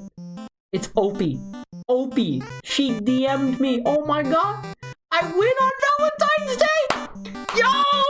Oh my god! Opie DM'd me. Holy shit! Yes! I win! I have conquered Valentine's Day! A certified female has DM'd me on Valentine's Day. I win. I have defeated Valentine's Day. Valentine's Day no longer has feet, for I have defeated it. I win. Simple as. You can no longer, you can't trick me anymore, Valentine's Day. I don't care how many Valentines there are with all your Saint Valentines and all the other people that are named the same. Nah. I win. I win! Water time. But this does bring up a good point. How to talk to your cat about gun safety. I don't have guns, because I know if I had a gun, it would not end well. My accuracy is terrible. However, the blurb also includes abstinence, drugs, Satanism, and other dangers that threaten their 9 lives. I haven't seen my cat today, actually. She might be outside my door. I should probably check after stream. In fact, I wonder if I can check right now. Give me just a second. Like, this isn't even a BRB break. This is just me going to the door and checking if my cat is outside. Which she is not, actually. I'm getting a little worried that she's lost somewhere. Because she normally isn't out this long. My cat is not here. This makes me sad. I'm sure she's okay. I haven't seen her all day. She's normally waiting to be let in, but it has been really cold. Probably like somewhere warmer and doesn't want to come. I know she'll come later. The light's on. She always comes every day. My cat's next to me. I am jealous. Actually, Talon, that's really good. You can now talk to your cat about gun safety. Nesu-san, konnichiwa! Boku wa mochiron Valentine Day de mochiron sake o nonda. Gomen. Shit. Why is it that Nozomi only joins when I drink? Nozomi-san, boku wa itsumo yopparai Valentine natte. So, happy Valentine. Okay, let's go back here. いつ来ても酔っ払いなしとそうですよ。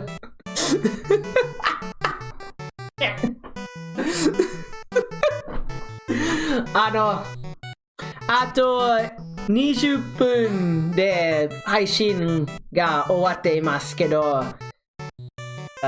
今はとりあえず喋っています。でも英語で。今日のバレンタインデーは楽しかった。なのに。So, oh, rain! As you finally remembered where the rain button was, this man, he did it! You did it! You managed to raid while I'm still drunk? Can I remember how to shout out this user? Yes, I can! SG Mini Nikki, my former collab partner, and also Cheese collab partner and singing partner, was singing Valentine's Day songs. So, are you drunk, son? That's how was your singing? I may or may not have tuned in for a bit and then tuned out because I had to drive 2011. But you did start work when you did start stream while I was still at work, so I got to hear like the first bits of it. So hopefully you're not too drunk. But welcome in Raiders. For those who don't know me, that's fine. I don't know me either. But if you want expectations, I will fail every single one of them, including but not limited to playing games in Japanese, playing games in English, trying to speak Japanese, and other things like drunk yapping like this. Like how tomorrow I have a freaking cheese collab tomorrow morning. And it's scheduled in the Discord. And I can't even type Discord because I'm too drunk to type! In any case, welcome in. Hope you guys had fun. I'm gonna be streaming for like another 20 minutes or so before I hand it off again because I'm getting really tired and sobering up and I have to prepare for tomorrow as well. I have a lot of things going on tomorrow. But yes, here, for those coming in just now, here's what you missed. The history of Valentine's Day as summed up by someone who didn't really get it. Here we go. In the 3rd century of the world, we're talking like the year 200 to 300, somewhere in there, a whole bunch of dudes named St. Valentine's Day were martyred. I don't know what they died for. Wikipedia didn't say, and if it did, then I must have skipped it. Don't worry about it. But, anyway, that's one of the many possible causes of Valentine's Day.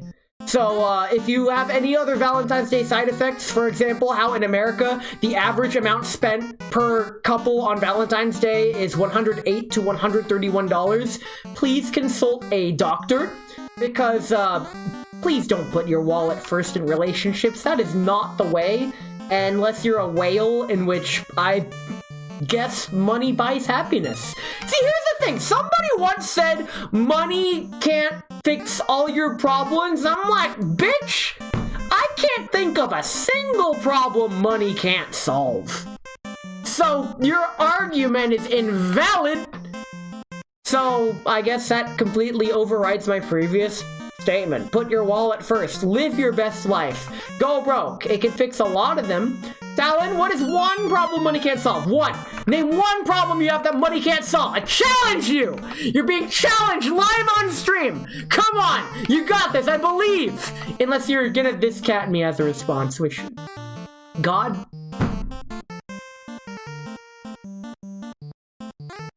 Okay. Okay, that's...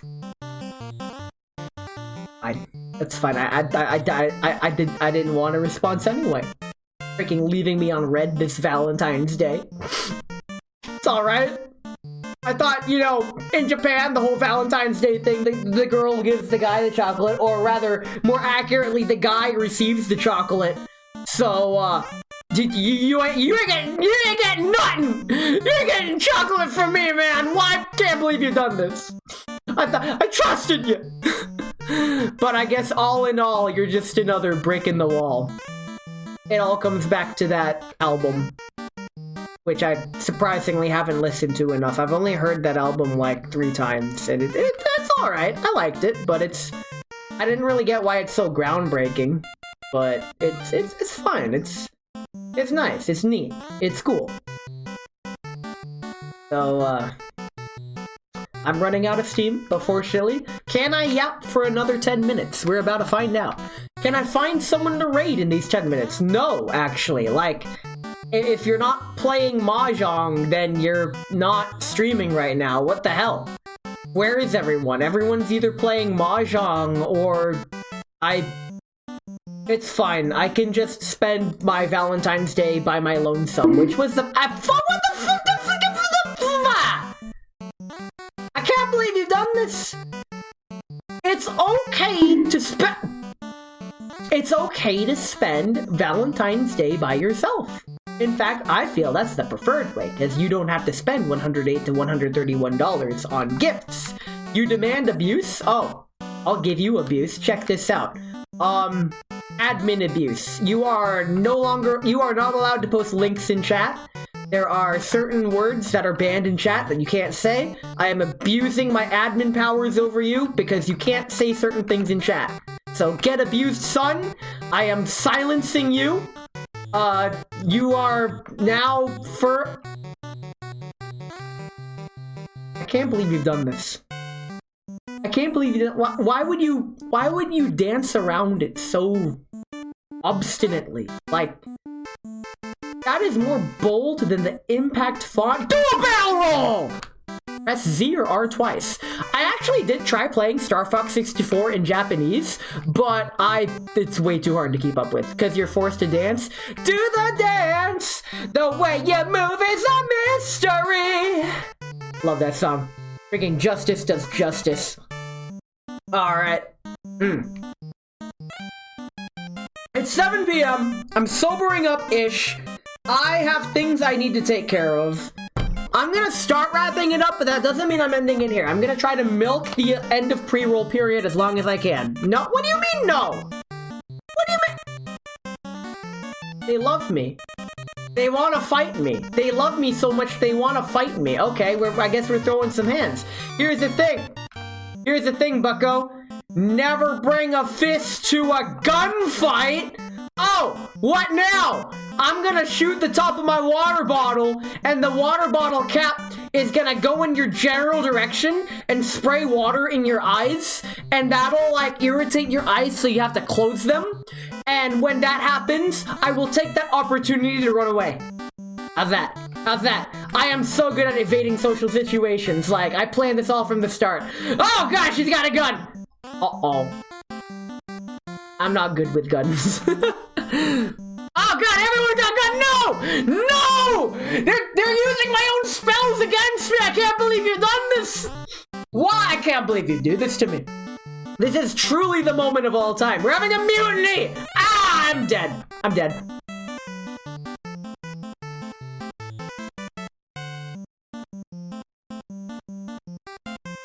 I'm dead. That's it. I'm dead again. That's it. That's the stream. I'm dead. Y'all killed me. Why would you do this? This is so sad. To just kill the streamer. I would say in cold blood, but due to being a mammal, I'm warm-blooded, and I guess I'm hot-headed at times too, but that's neither here nor there. It's whatever. It's fine. But yeah, I'm dead now. Sorry. Wait, no I'm not. I can press continue. Hey, we're back with half the money. Y'all robbed half the money of me. Oh man. Speaking of half the money, I've still yet to find a place to commission animated emotes to splurge my stream budget on. Because my subathon, can you raid my one friend Ness? He's streaming right now? Sure. Raid Ness1228. A channel cannot raid itself. Well, I learned something today. Twitch literally will not let me raid Ness1228. Sorry. I don't think he's accepting raids from Ness1228. You'll have to find someone else to raid, I guess, or, I mean, I was actually just thinking of ending it here. Good night, May. Actually, May, it's a shame that you're going to bed now, because there is a couple more surprises left that I had in store if you want to stick around for the next 15 minutes. Just saying. I mean, but if you gotta go to bed, good night. You can just catch them in the morning. Don't worry. But, ow. More? You cannot? Understandable. Good night, May. Have a good, sweet snoozums.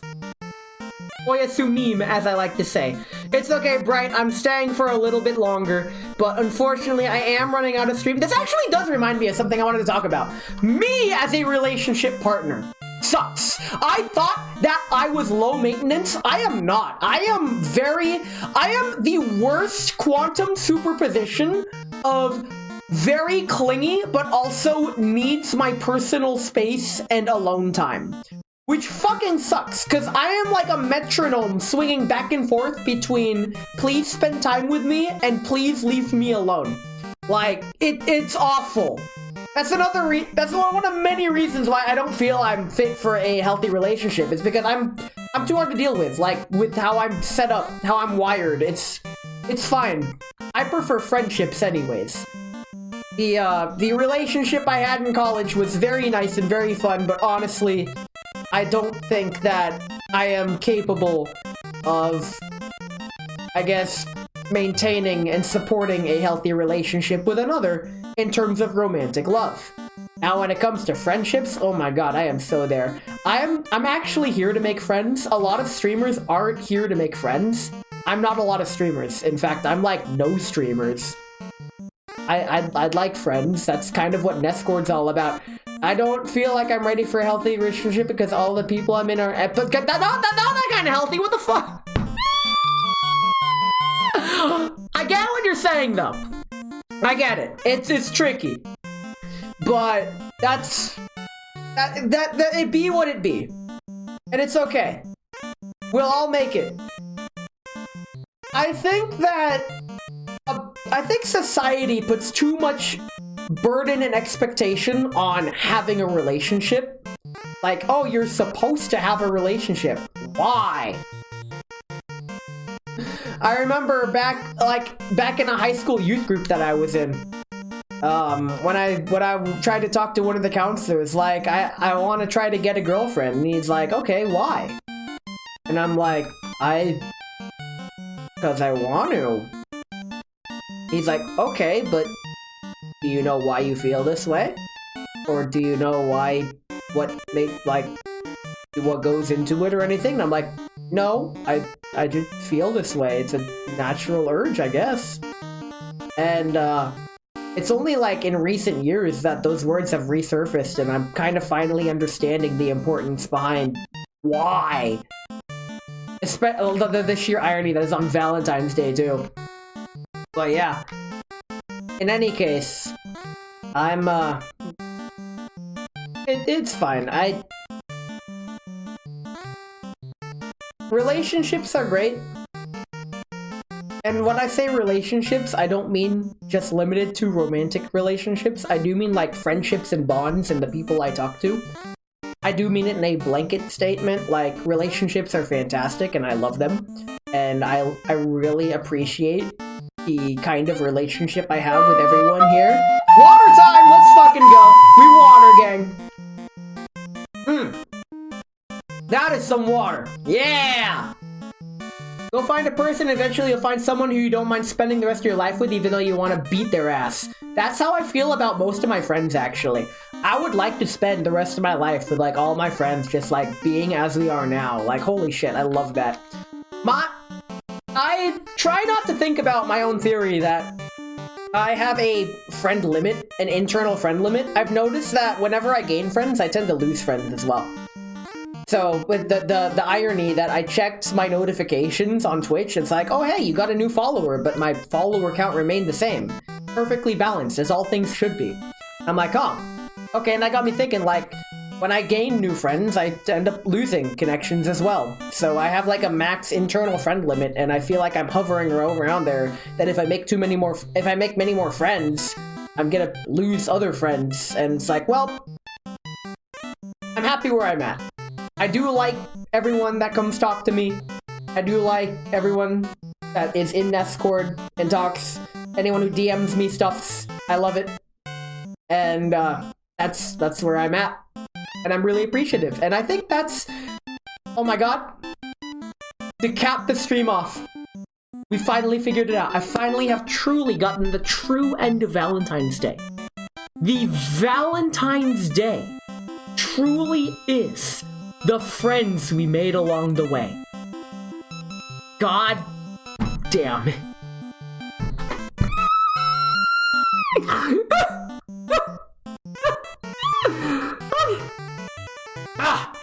Okay. Now, there is someone We could raid Sato. She raided me last time. But, yeah, she's like the only raidable person right now, but I don't feel it'd be appropriate to raid into Sato simply because, like, the nature of the stream. Wait, let me try to read her stream title. Tsuyoi kimichi wa aru. Okay, that may be fine. Have you considered maybe the Shirley Temple tastes good because you made someone put the effort into drink? More effort than a cup of Sprite? What is a Shirley Temple? Let me look that up. Shirley Temple drink. Yeah, it's as simple as a drink is sweet. Soda, grenadine, and maraschino cherries. Oh, that's pretty good actually. Dang. More effort than a cup of Sprite. Listen, I think it was not only Josh Strife Hayes, but there was another that says like the amount of effort that goes into something does not necessarily improve the quality of that thing. No alcohol, no nothing. It's beautiful and tastes so good. I also find beauty in simplicity. In fact, simple is my favorite. I prefer simple. Simple is best. And that's my jam.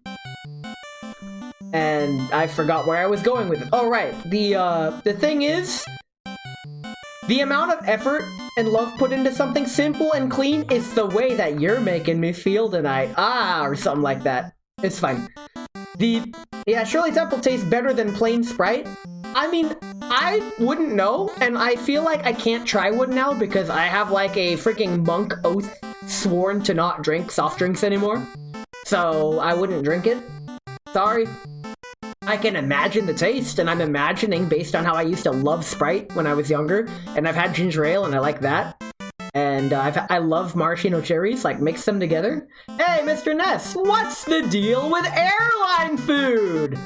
I've never understood the deal with airline food. See, here's the thing. Airline food's always been fine with me. The flights to and from Offkai, they offer me like this little trail mix pack or something or whatever. It's so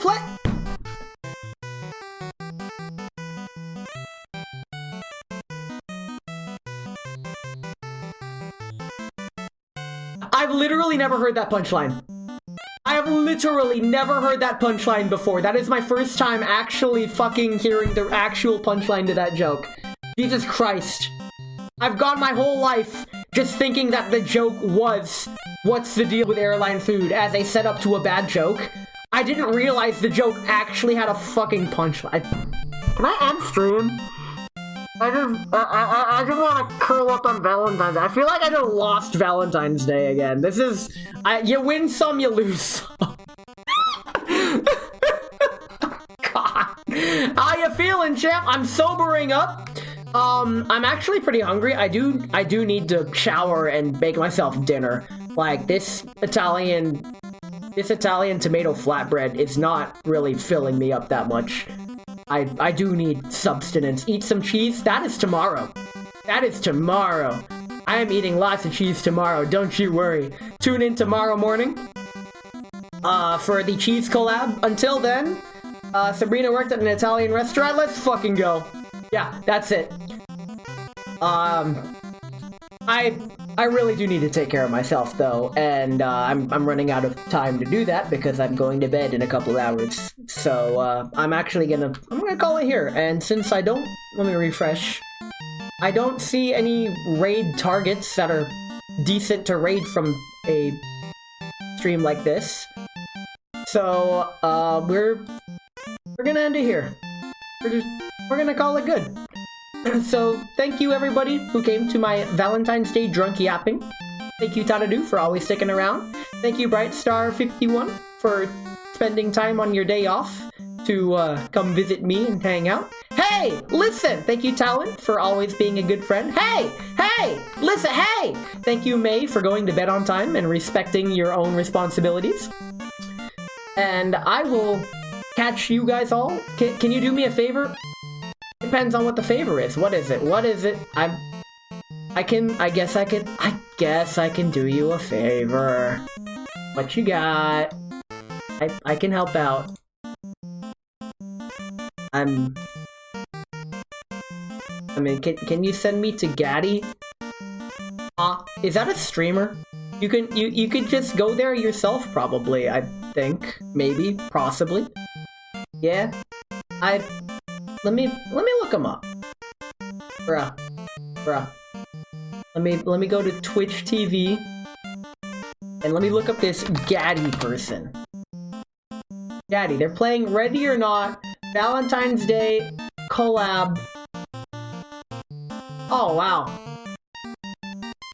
Okay, I don't want to. That's his dog Tifa, he's bald. Oh, okay. Well, honestly, I don't know this person, and I don't feel comfortable raiding into a large streamer like this out of nowhere. Sorry, I don't want to. Sorry, I have tried to explain before how I feel about that sort of deal, and I have tried it once. I tried raiding Tenma as a collab raid with Talon, and you all know how much I love Tenma, but I felt really uncomfortable doing that, and after doing it, I did not like it, and I did not enjoy. So I'm like, I tried it. It ain't for me. But we're just gonna call it good here. Thank you so much for coming to Valentine's Day. We continue the drunk yaps tomorrow morning with more cheese and a collab guest star, Virgo Kitty Star. I'm sure you may remember her from that one time she raided me back at the end of 2023. We're finally collabing in 2025. It's been a full year. Let's fucking go. Until then, I'll catch you all on the flip side. Take good care of yourselves. Happy Valentine's Day, or unhappy Valentine's Day if that's your prerogative. I'm having a good one, and I hope you have a good one too. Take care, and I'll see you all tomorrow. おついなし。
Oh no, I'm muted, Mao. Let's try that again. Whoops. See, I haven't done these in forever. Whoopsies, I unmuted the wrong thing.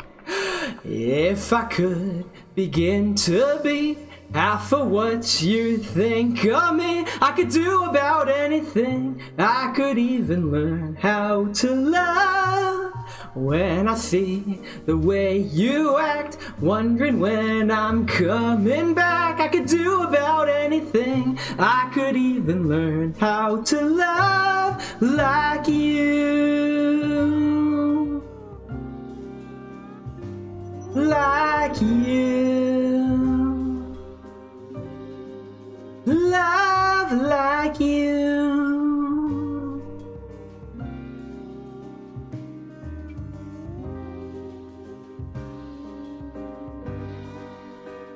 I always thought that might be bad. Now I'm sure that it's true, 'cause I think you're so good, and I'm nothing like like you. Look at you go, I just adore you. I wish that I knew what makes you think I'm so special. If I could begin to do something that does right by you, I could do about anything. I would even learn how to love.